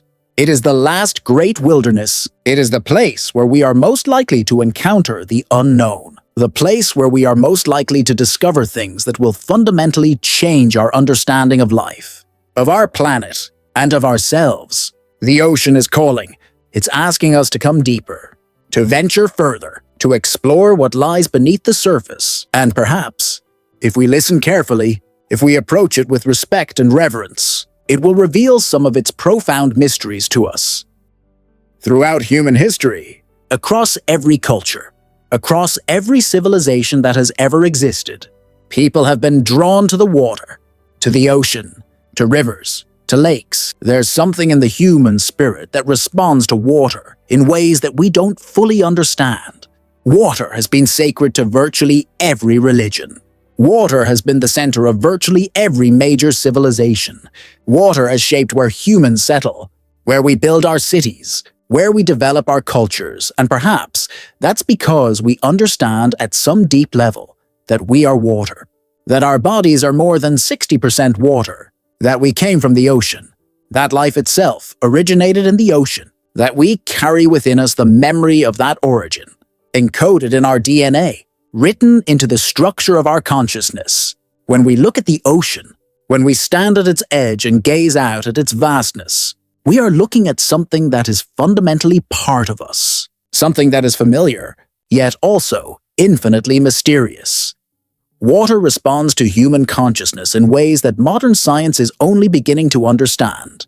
The Japanese researcher Masaru Emoto conducted experiments suggesting that water crystals form different patterns depending on the thoughts and emotions directed toward them. Positive thoughts seem to create beautiful, symmetrical crystal patterns.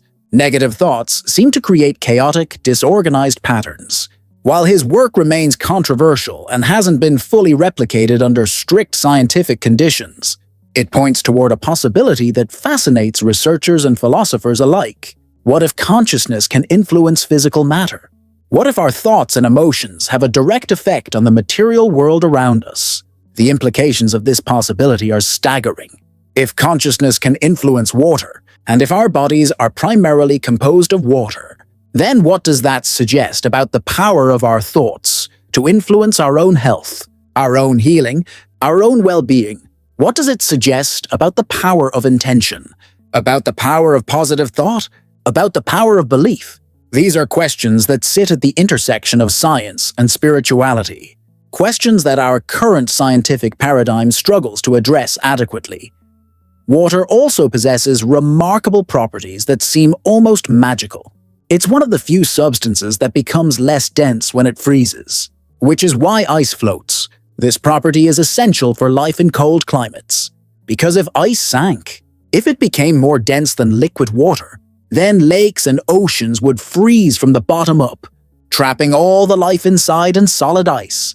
But because ice floats, because it forms a protective layer on top, aquatic life can survive beneath the frozen surface. Water's unusual properties have been essential to the development and continuation of life on our planet. Water is also a universal solvent. It can dissolve more substances than any other liquid. This property makes water essential for virtually every biological process. Water dissolves nutrients, transports them throughout organisms, enables chemical reactions to occur that are necessary for life. Without water's ability to dissolve things, to carry things, to facilitate reactions, life as we know it would not be possible. And water has memory, in ways that we don't fully understand. Homeopathy is based on the principle that water can remember substances that have been dissolved in it, even when those substances have been diluted to the point where no molecules of the original substance remain. While homeopathy remains controversial and is often dismissed by conventional medicine, the principle underlying it, that water might have some form of memory, fascinates researchers in various fields.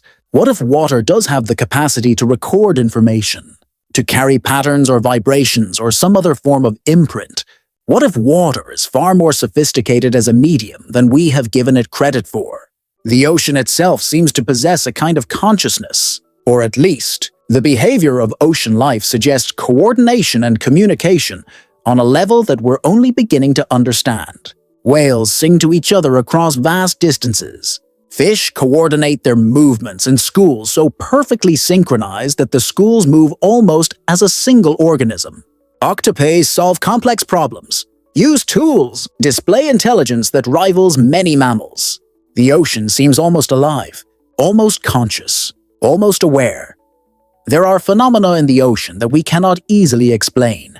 Bioluminescence is one example. Organisms in the ocean produce their own light through chemical processes, but the purposes of this light seem to vary. Some organisms use it to attract mates, some use it to communicate, some use it to hunt, some use it to confuse predators. The diversity of uses for bioluminescence suggests that these organisms are engaging in sophisticated behaviors, that they're communicating, that they're thinking, that they're adapting their behavior to different circumstances.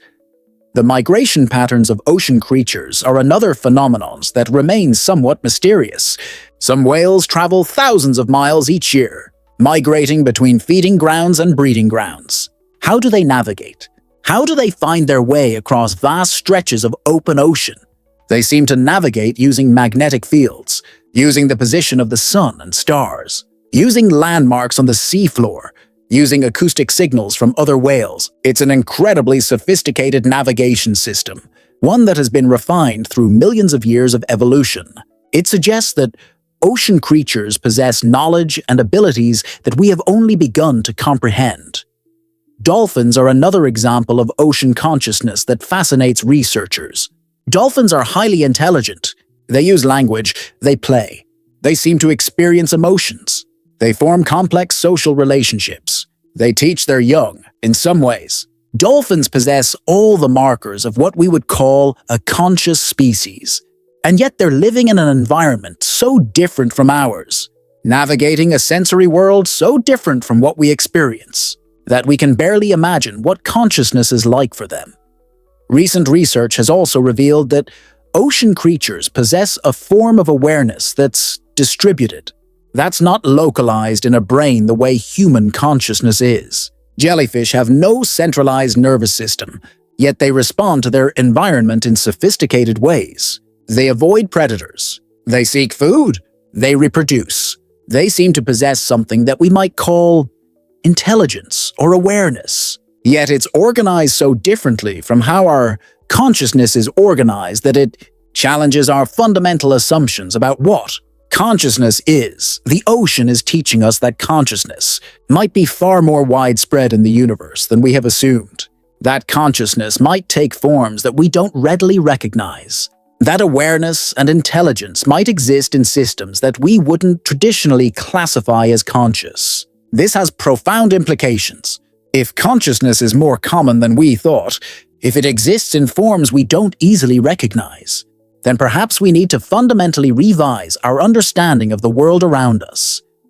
We need to approach the ocean with more humility, with more respect, with the recognition that we are interacting with a system that possesses levels of intelligence and sophistication that we are only beginning to understand. The ocean is not just a resource to be exploited. It's not just a dumping ground for our waste. It's not just a backdrop for human activities. The ocean is alive. The ocean is conscious. The ocean is communicating with us. And it's time that we learn to listen. It's time that we develop the wisdom to respond appropriately. It's time that we recognized our responsibility as caretakers of this extraordinary system that has given birth to all life on our planet.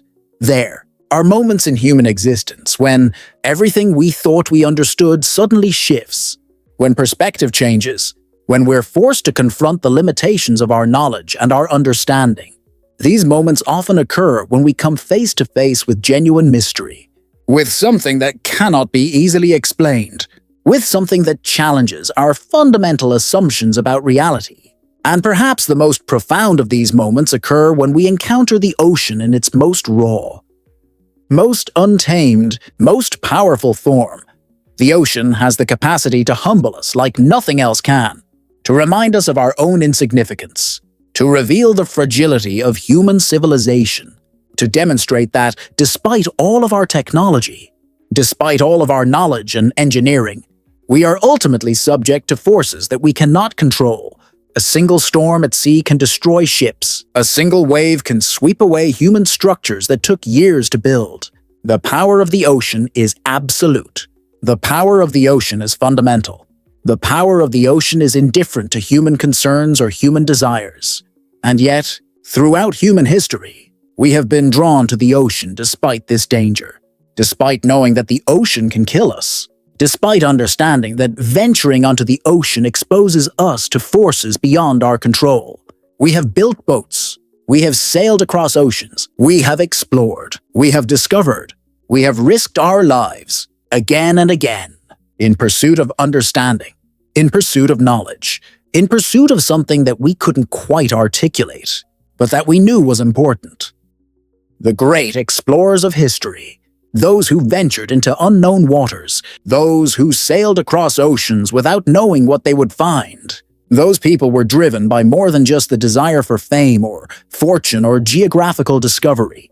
They were driven by something deeper, by a need to know what lay beyond the horizon, by a need to understand the world, by a fundamental human drive to explore, to push boundaries, to venture into the unknown. And when these explorers encountered new lands, new peoples, new ecosystems, they often brought back stories that challenged the prevailing understanding of the world. They brought back maps that showed places that had previously been thought not to exist.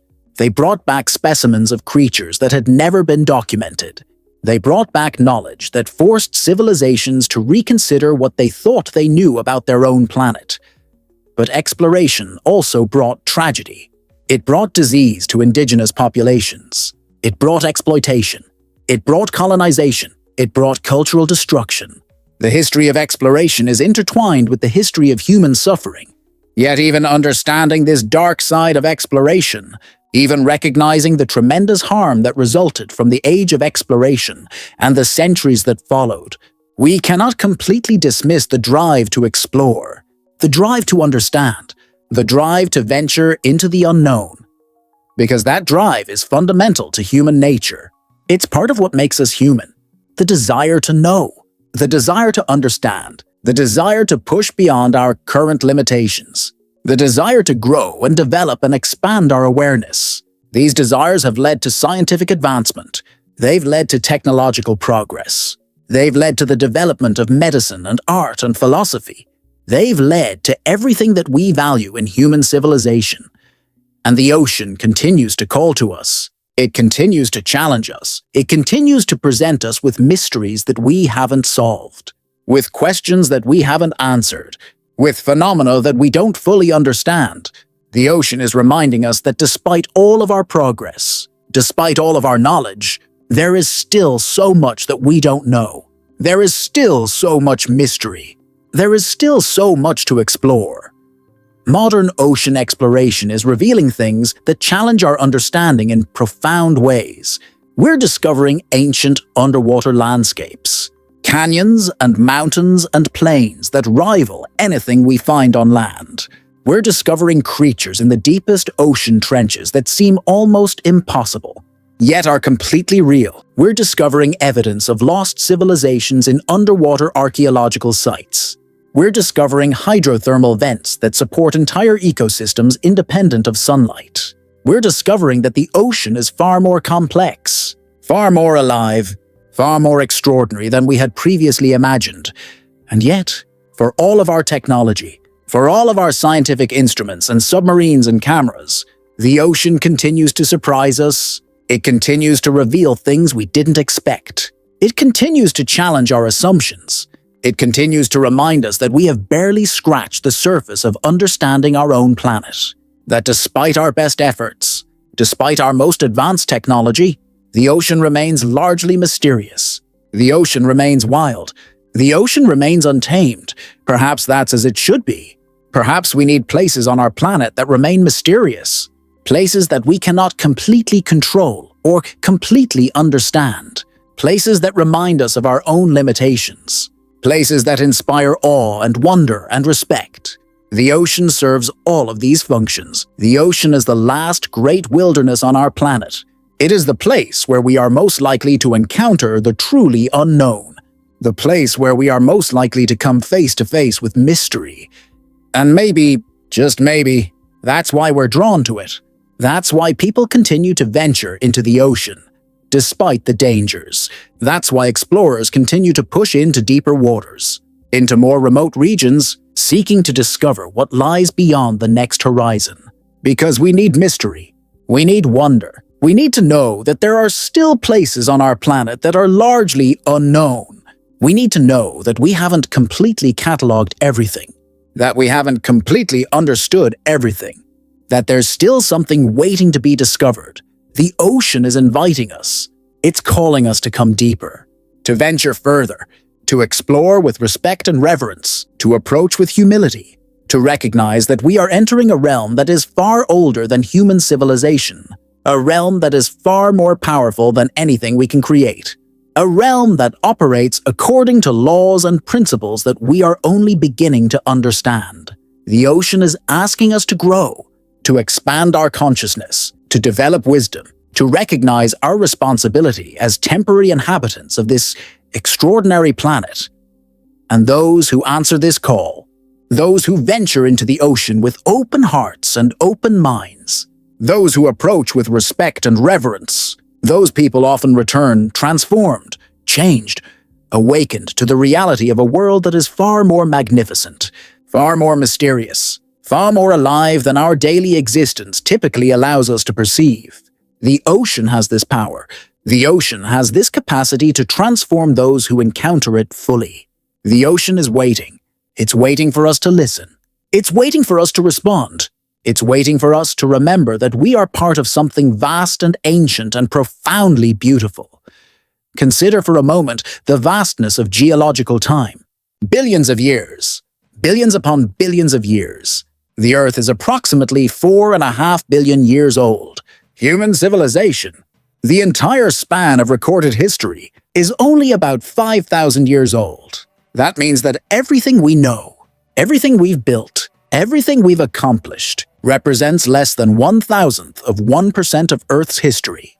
We are newcomers, extremely recent arrivals, temporary visitors to a planet that has been evolving and changing for billions of years before we arrived.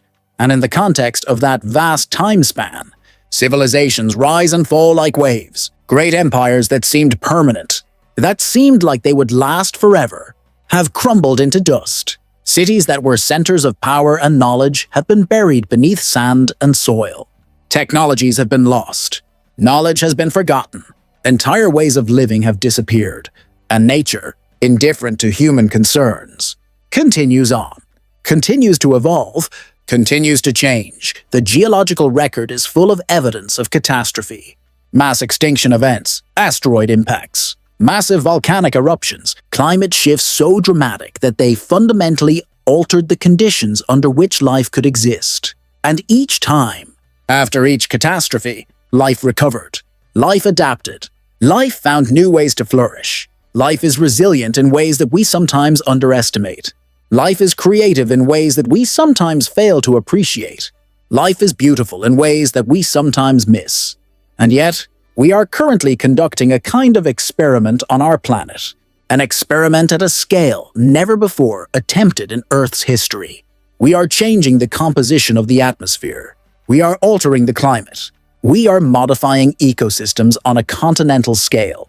We are introducing chemicals into the environment that have never existed before. We are fragmenting habitats. We are driving species to extinction at a rate that rivals the great extinction events of geological history. What will be the outcome of this experiment? We don't fully know. We can make predictions based on our understanding of climate science and ecology, but predicting the behavior of complex systems is notoriously difficult. There will be feedback loops. There will be unexpected consequences. There will be surprises, both positive and negative. The world of the future will be different from the world of today in ways that we cannot completely anticipate. But there are reasons for hope. Humans are capable of remarkable creativity and resilience. When we recognize that something needs to change, when we commit to making that change, we have demonstrated the capacity to do extraordinary things. We've solved seemingly insurmountable problems. We've adapted to new circumstances. We've created technologies and systems that we never thought were possible. We have within us the capacity to address the environmental challenges we face, if we choose to do so, and the ocean is key to this. The ocean absorbs carbon dioxide from the atmosphere. The ocean moderates climate. The ocean produces oxygen. The ocean provides food for billions of people. The ocean is essential to human survival. And yet, we continue to degrade it. We continue to poison it. We continue to exploit it. We continue to treat it as if it's an infinite resource that can absorb unlimited abuse. If we are to have a future on this planet, a future worth living, then we must change our relationship with the ocean. We must recognize it not as a resource to be exploited, but as a living system that deserves respect and protection. We must understand that the health of the ocean and the health of human civilization are inextricably connected. We must recognize that harming the ocean is harming ourselves. This doesn't require returning to a pre-industrial way of living. It doesn't require abandoning technology or progress. It requires developing wisdom. It requires understanding that progress isn't measured only in economic terms or technological advancement. It requires understanding that true progress includes the preservation of natural systems, the protection of biodiversity, the restoration of damaged ecosystems, the development of sustainable ways of living. Young people today are growing up with an awareness of environmental challenges that previous generations didn't have. They're developing new technologies and new approaches to sustainability. They're asking questions about the kinds of futures we want to create. They're pushing for change. They're demanding accountability. They're refusing to accept the status quo. And in doing so, they're offering hope. They're offering the possibility of a different future. The ocean is sending us messages. The coral bleaching events are messages. The accumulation of plastic in the ocean is a message. The changing migration patterns of sea creatures is a message. The ocean is telling us that something is wrong, that the current path is unsustainable. That change is necessary. And if we listen, if we truly listen, we can hear what the ocean is trying to tell us. Listening to the ocean means developing a different relationship with it. It means approaching the ocean with reverence, rather than with the assumption that we have the right to do whatever we want with it. It means recognizing that other species have value, independent of their utility to humans. It means understanding that we are part of a larger web of life, not separate from it, not superior to it, but integrated into it, dependent on it, responsible for it. This shift in consciousness is beginning to happen. People around the world are waking up to the reality of our situation. People are demanding change. People are developing new technologies and new approaches. People are protecting ocean habitats. People are reducing plastic consumption. People are making choices that are more sustainable. People are beginning to listen to what the ocean has been trying to tell us. But this shift needs to accelerate. It needs to deepen. It needs to spread to every corner of human civilization. We need to recognize that protecting the ocean is protecting ourselves. That restoring damaged ecosystems is investing in our own future. That the health of the ocean and the health of human civilization are one and the same thing. The ocean has been patient with us. The ocean has been resilient in the face of our abuse. The ocean has continued to provide despite the harm we've inflicted. But the ocean's patience is not infinite. The ocean's resilience has limits. If we continue on the current path, if we continue to degrade and exploit and poison, then eventually, the ocean will no longer be able to sustain human civilization as we know it. But it doesn't have to be this way. We have the knowledge. We have the technology. We have the capacity to change. What we need is the will. What we need is the commitment. What we need is a fundamental shift in how we understand our relationship with the natural world. The ocean is waiting. It's waiting to see if we're capable of wisdom. It's waiting to see if we're capable of change.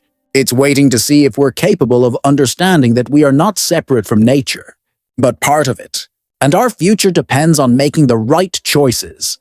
Now, in this moment, before it's too late, deep within the human psyche, buried beneath layers of modern conditioning and contemporary concerns, there exists an ancient awareness, a knowing, a connection to something primal and fundamental. This awareness tells us that we are part of something larger than ourselves, that we are connected to all living things, that the boundaries we perceive between ourselves and the natural world are, in some sense, illusory, that, at the deepest level, all of creation is interconnected. All of existence is unified. Indigenous cultures around the world have maintained this awareness for thousands of years. They have understood themselves as part of nature, not separate from it.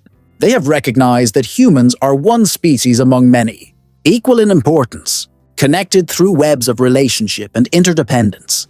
They have understood that the land has consciousness, that the water has consciousness, that the animals have consciousness, that everything in creation possesses a kind of awareness and a kind of agency. And modern science is beginning to confirm what indigenous peoples have always known. We're discovering that trees communicate with each other through fungal networks in the soil, that plants respond to damage by sending chemical signals to neighboring plants, that animals possess forms of consciousness and intelligence that we're only beginning to comprehend, that ecosystems function as integrated wholes, with countless feedback loops and relationships that maintain the health and stability of the entire system. This convergence between ancient wisdom and modern scientific discovery is profoundly significant. It suggests that our indigenous ancestors understood something real about the nature of reality, that their frameworks for understanding the world, while expressed in different language and concepts than modern science, were pointing toward genuine truths about how the world actually functions. But somewhere along the way, during the development of industrial civilization, we lost this awareness. We began to see nature as something separate from ourselves, something to be controlled, something to be exploited. We developed the belief that humans are special, that we are fundamentally different from other species, that we have the right to use and modify and destroy nature according to our desires. This worldview, this perspective, has led to extraordinary technological advancement and material prosperity for some humans. But it has also led to ecological devastation, to species extinction, to climate change, to a fundamental rupture in the relationship between humans and the natural world. And this rupture is causing suffering, not just for the natural world, but for humans as well. There's growing evidence that disconnection from nature is harmful to human mental and physical health. People who spend time in nature experience reduced stress, improved mood, better cognitive function. Children who play in nature develop differently than children who spend most of their time indoors. Our bodies, our minds, our spirits have evolved in relationship to the natural world, and when we sever that relationship, when we spend most of our lives in artificial environments, we suffer. What we need, what many people are beginning to recognize, is a healing of this rupture, a restoration of the relationship between humans and nature, a recovery of the understanding that we are part of the natural world, that our well-being is inseparable from the well-being of the ecosystems that sustain us, that we have a responsibility to protect and restore the natural world, not out of guilt, but out of enlightened self-interest, because protecting the natural world is protecting ourselves. This doesn't mean abandoning technology or modern civilization. It means developing a different relationship with technology, using it in service of sustainability rather than in service of exploitation, developing technologies that work with nature rather than against it, creating human systems that are integrated with natural systems rather than separate from them, building cities that incorporate green spaces and support biodiversity, developing agriculture that restores soil health rather than depleting it. Some pioneering communities are already demonstrating that this is possible. There are farms that are more productive and more sustainable than industrial agriculture. There are cities that are developing remarkable green spaces and supporting thriving ecosystems. There are companies that are putting environmental sustainability at the center of their business model. There are individuals around the world who are making choices that align with their values, that prioritize the health of the natural world, that demonstrate commitment to a different way of living. And young people, those who will inherit the world we leave behind, are leading much of this transformation. They're demanding that their education include environmental literacy. They're choosing careers in fields like renewable energy and ecological restoration. They're organizing environmental movements. They're using technology to raise awareness and to organize collective action. They're refusing to accept the status quo. They're insisting on a different future. The ocean is central to this transformation. The ocean is where the most dramatic changes are occurring. The ocean is where the consequences of our actions are most visible. The ocean is where we can most clearly see what happens when we prioritize short-term profit over long-term sustainability. And the ocean is also where we can see the possibility of restoration, where marine protected areas are leading to recovery of ecosystems, where coral restoration projects are bringing reefs back to life, where people around the world are working to clean up the ocean and protect it for future generations.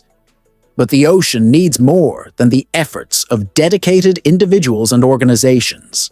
The ocean needs systemic change.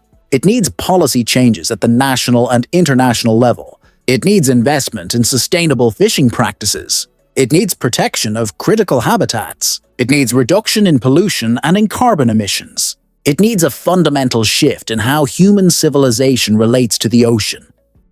This is possible. It's challenging, but it's possible We have examples of successful environmental restoration. We have technologies that work. We have people around the world who are committed to this work. What we need is the collective will to prioritize environmental protection alongside other social and economic goals. We need to recognize that a healthy environment is not a luxury, not something we can attend to after we've addressed other concerns, but a fundamental requirement for human survival and flourishing. The ocean has given us so much. It has sustained human civilization for millennia. It has provided food and resources. It has inspired art and poetry and philosophy. It has taught us about beauty and power and mystery. It has humbled us and awed us and transformed us. And now, the ocean is asking us to give something back. The ocean is asking us to protect it, to restore it, to recognize its value independent of its utility to us, to understand that its health is our health, that its future is our future.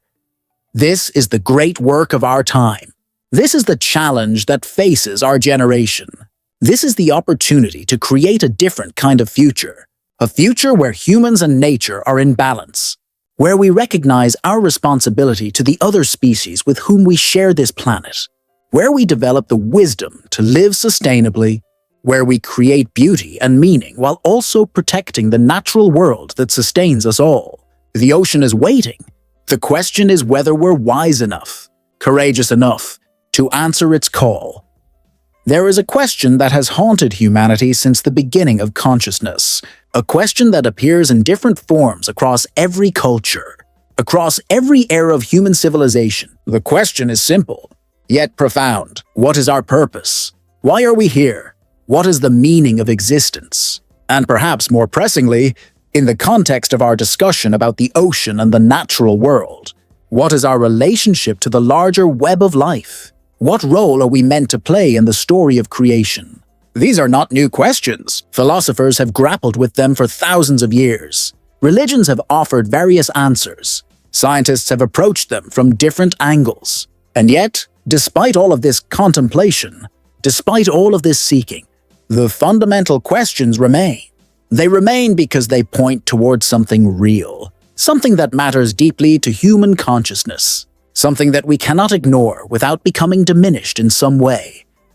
When we stand at the edge of the ocean, when we contemplate its vastness, when we recognize the antiquity of the water and the creatures within it, when we acknowledge that we are temporary, that we will be gone in a moment of geological time, these questions become particularly acute. They become urgent. They demand answers, or at least they demand that we engage with them seriously, that we don't simply dismiss them as unknowable. One possible answer is that our purpose is to witness, to be conscious observers of creation. The universe, as far as we know, did not possess consciousness until life evolved. Consciousness emerged in the ocean, billions of years ago, as a property of living organisms. It developed and grew more sophisticated over time. It evolved from simple awareness to complex self-reflection. And humans, with our remarkable capacity for consciousness and self-awareness, represent the universe becoming conscious of itself. If this is true, then our role is not to dominate nature, not to conquer it, not to extract value from it. Our role is to witness it, to understand it, to appreciate it, to be, in a sense, the universe's way of experiencing itself. The ocean becomes, in this framework, not just a resource, but a form of art. Creation is the artwork, and consciousness is the medium through which that artwork is experienced and appreciated. Another possible answer is that our purpose is to serve as stewards, caretakers, guardians of the natural world. This framework suggests that we have been given certain capacities, certain abilities, and with those come responsibilities. We have the capacity to change the world. Therefore, we have a responsibility to use that capacity wisely, to protect rather than destroy, to restore rather than degrade, to consider the well-being of other species, not just our own immediate interests. This understanding resonates with many religious and spiritual traditions. The idea that humans are meant to be in harmony with nature, that we're meant to live in balance with the other creatures on this planet. that we have a sacred duty to protect the creation that we've been given. This worldview, when it's practiced authentically, leads to a very different kind of human civilization than what we have currently developed. Yet another possible answer is that our purpose is to evolve, to grow, to develop, to become increasingly conscious, increasingly wise, increasingly capable of understanding and working in harmony with the larger systems of which we are part. In this framework, the challenges we currently face, the environmental crisis, the social and political upheaval, are not failures, they're opportunities. They're invitations to evolve, to transcend the limitations of our current way of thinking and being, to become something more than we currently are. This understanding suggests that humanity is at a critical juncture. We're being asked, by the circumstances of our times, to make a choice. We can continue on the current path, extracting and exploiting and degrading, until we hit a wall, until the systems that support us collapse. Or we can choose to evolve. We can choose to develop new ways of thinking, new ways of organizing our societies, new ways of relating to the natural world. We can choose to become worthy of the power we possess. The ocean seems to be asking us this question. The ocean, through the crises it's experiencing, through the changes occurring in its ecosystems, through the messages it's sending through phenomena we observe, seems to be inviting us to evolve. The ocean is saying, I have sustained you, I have nourished you, I have provided everything you need. Now, will you care for me? Will you protect me? Will you develop the wisdom and the compassion to live in harmony with me? How we respond to this question, how we engage with this invitation, will determine not just the future of the ocean, but the future of human civilization. Because we cannot have a future as a species if we don't have a healthy ocean. The ocean is not separate from our survival. The ocean is central to our survival. The ocean is us, in a very real sense. We are made of ocean water. We evolved in the ocean. We depend on the ocean for every breath we take. We are the ocean, made conscious, made aware, made capable of choice. And this brings us to the deepest question, the one that underlies all the others. Do we have the capacity to choose differently? Do we have the wisdom to recognize what's at stake? Do we have the courage to make the changes that are necessary? Do we have the compassion to extend our concern beyond our own immediate interests to encompass the well-being of all life? These questions can feel overwhelming. They can feel like too much to contemplate. And yet, millions of people around the world are engaging with them, are making choices based on these considerations, are working to create change, are dedicating their lives to protecting the ocean, are developing new technologies and new approaches, are building new communities and new systems, are demonstrating that a different way is possible. And perhaps that's the answer. Perhaps our purpose is not something that can be stated as a simple declaration. Perhaps our purpose is something that we create through our choices, through our actions, through our commitment to what we believe in. Perhaps the meaning of life emerges from the choices we make about what to care for, what to protect, what to preserve, what to restore. The ocean is waiting. It's waiting for us to recognize what's at stake. It's waiting for us to develop the wisdom to respond appropriately. It's waiting for us to understand that protecting the ocean is not separate from protecting ourselves, that caring for the natural world is caring for our own future, that the purpose of human consciousness, of human capability, is to serve life, to protect it, to celebrate it, to be, in the deepest sense, worthy of the extraordinary gift of existence that we've been given.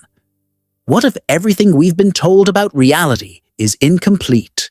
What if the world we perceive through our five senses represents only a fraction of what actually exists? What if consciousness itself, the awareness that allows us to experience anything at all, is far more fundamental to the nature of reality than we've been taught to believe? These questions might sound abstract. They might sound philosophical, but they have profound implications for how we understand our relationship with the ocean and with the natural world. Modern physics has revealed something extraordinary about the nature of reality. At the quantum level, at the level of atoms and subatomic particles, Reality behaves in ways that seem almost impossible. Particles can be in multiple places simultaneously until they're observed. They can be connected across vast distances in ways that seem to violate the speed of light. They behave differently depending on whether they're being measured or not.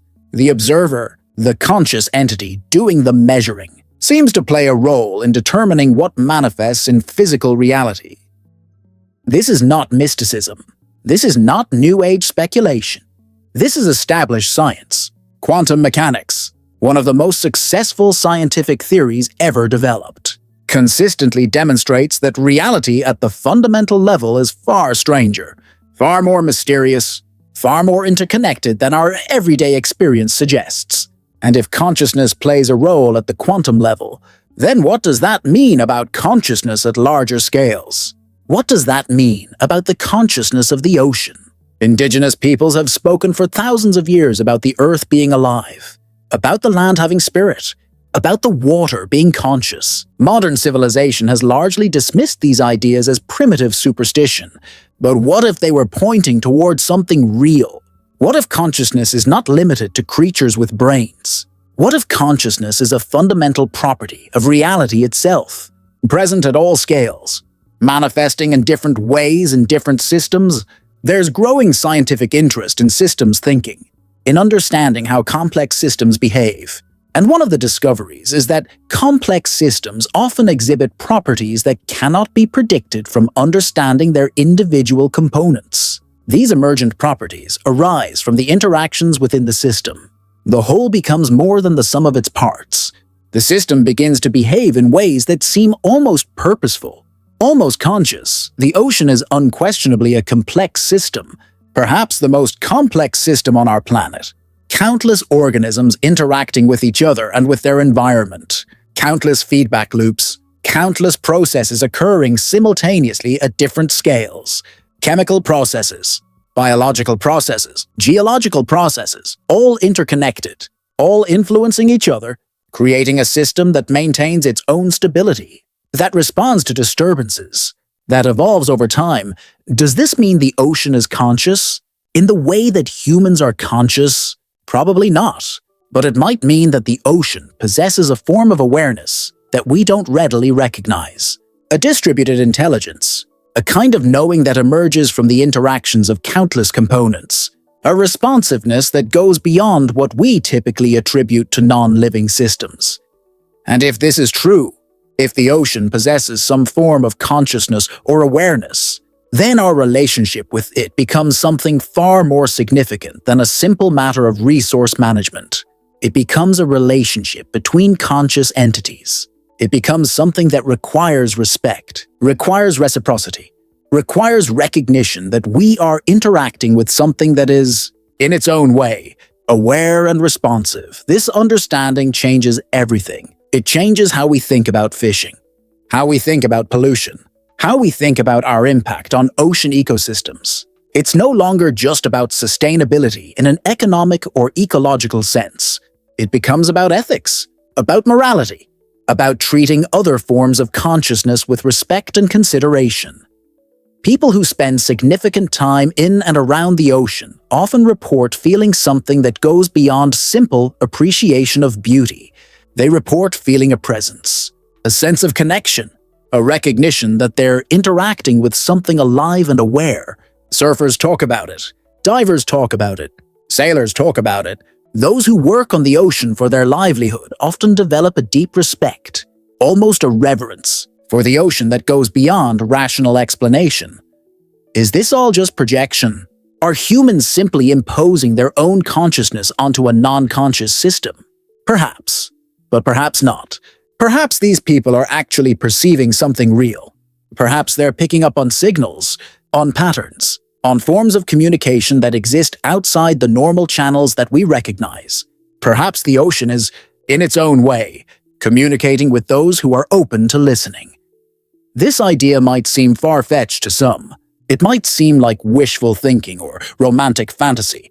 But consider the possibility seriously for a moment. If the ocean does possess some form of consciousness or awareness, what would it want us to know? What would it want us to understand? What messages would it be sending? based on the changes we're observing in the ocean, based on the state of marine ecosystem, based on the phenomena we're witnessing, the message seems clear. The ocean is in distress. The ocean is suffering. The ocean is asking for help. The coral bleaching, the acidification, the accumulation of plastic, the depletion of fish stocks. These are not just environmental problems. They're communications. They're the ocean's way of telling us that something is profoundly wrong. And if we approach this with the understanding that we're interacting with a conscious system, that we're in relationship with something aware, then our response needs to be different than if we're just managing a resource. We need to respond with compassion, with respect, with the recognition that we have a responsibility to something that has sustained us, that has nourished us, that has given us everything we need. This shift in perspective, from viewing the ocean as a resource to viewing it as a conscious entity deserving of respect, has the potential to transform how we make decisions about ocean policy, about fishing regulations, about pollution control, about climate change. If we truly believe that the ocean is aware, that it's suffering, that it's asking us for help, would we continue to treat it the way we currently do? Would we continue to dump waste into it? Would we continue to extract from it without consideration for its well-being? The ocean is asking us to wake up, to recognize what's real, to understand that we are not separate from it, but part of it, to develop the wisdom and the compassion to live in harmony with it, to recognize that consciousness exists in forms we don't readily perceive, but that are no less real for being different from our own. The ocean is teaching us. It's inviting us to expand our understanding of what's possible. It's calling us to evolve into beings capable of wisdom and compassion. And the question is, are we listening? Are we truly listening? Every journey must eventually lead somewhere. Every exploration must eventually arrive at a destination, or at least at a point where we pause to reflect on what we've discovered. We've traveled together through the depths of the ocean. We've explored shipwrecks that have become monuments to transformation. We've encountered beaches that exist at the threshold between the physical and the mystical. We've contemplated the relationship between consciousness and the natural world. And now, we're approaching the moment where we must ask ourselves what all of this means. What are we meant to do with this understanding? How does it change us? Throughout this journey, one theme has repeated itself again and again. The theme of transformation. The ocean transforms everything it touches. It transforms ships into reefs. It transforms tragedy into beauty. It transforms isolation into sanctuary. And perhaps most importantly, it transforms those who encounter it with open hearts and open minds. The ocean has the capacity to change us, to wake us up, to remind us of what's real and what's important. But transformation requires something from us. It requires willingness. It requires openness. It requires the courage to let go of old ways of thinking and being. It requires the humility to admit that we don't have all the answers, that we've made mistakes, that we need to change. This can be difficult. Our egos resist transformation. Our habits resist change. Our cultures and institutions often resist evolution.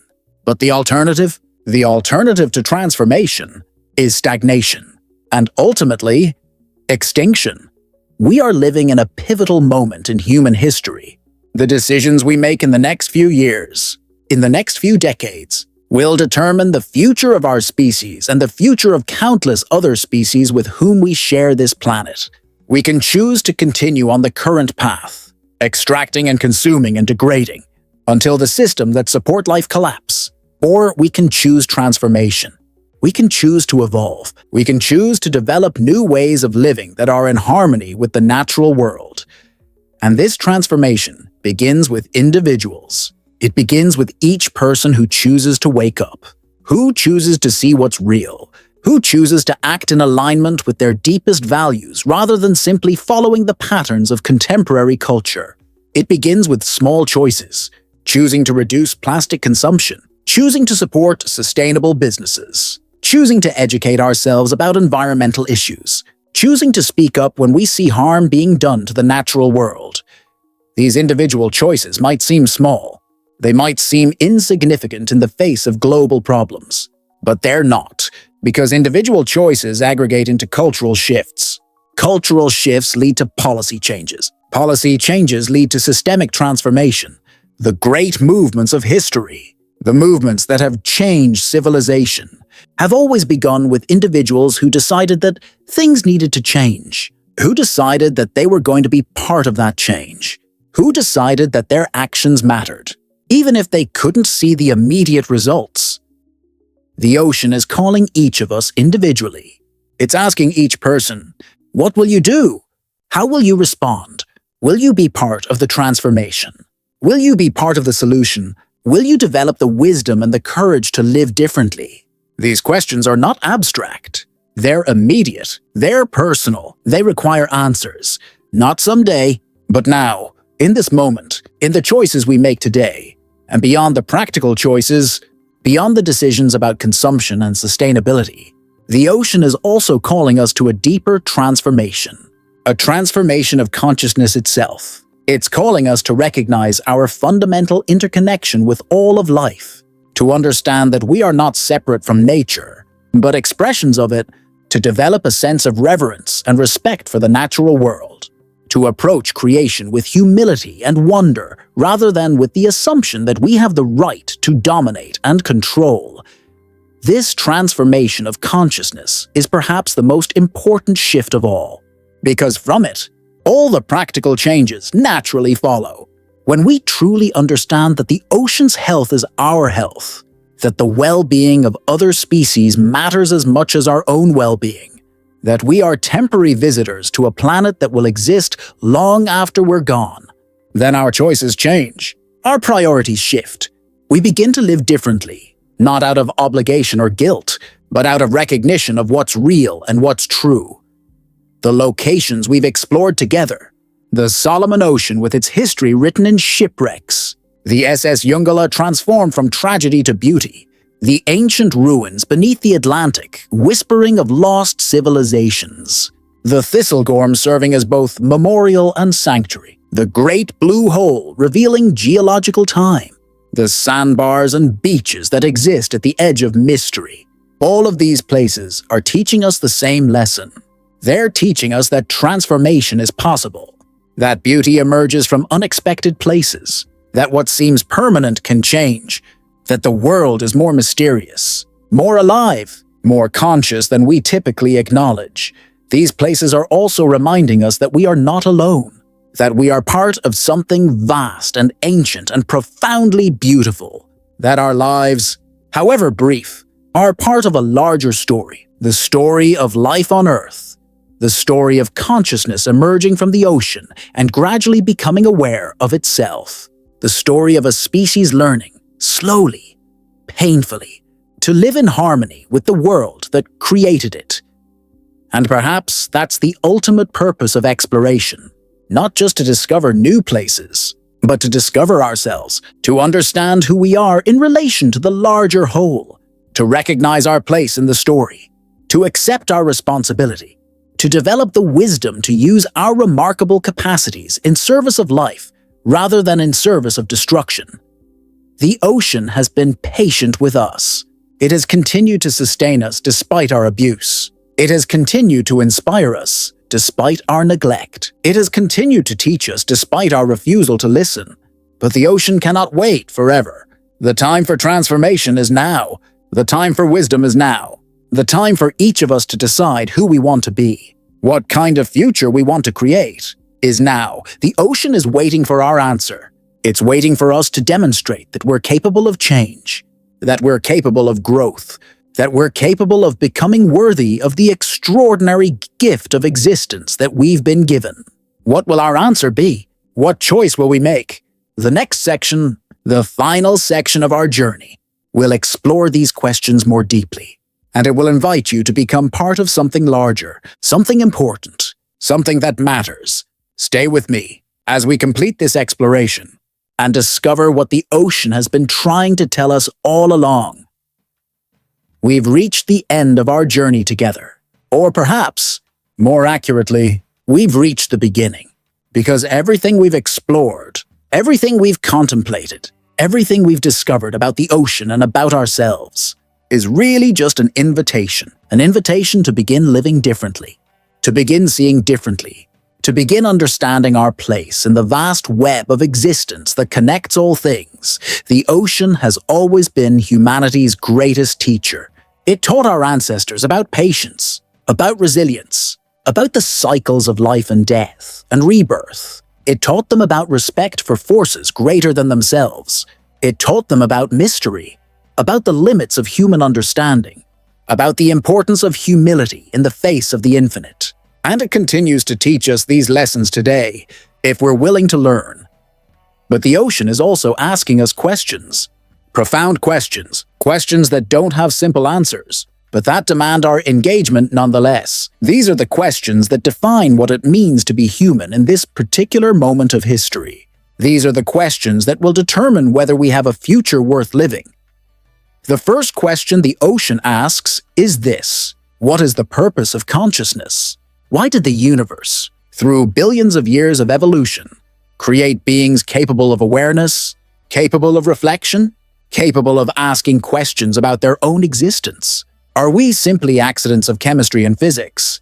Or is there some deeper purpose to our presence here? Some role we're meant to play in the ongoing story of creation? The ocean suggests an answer.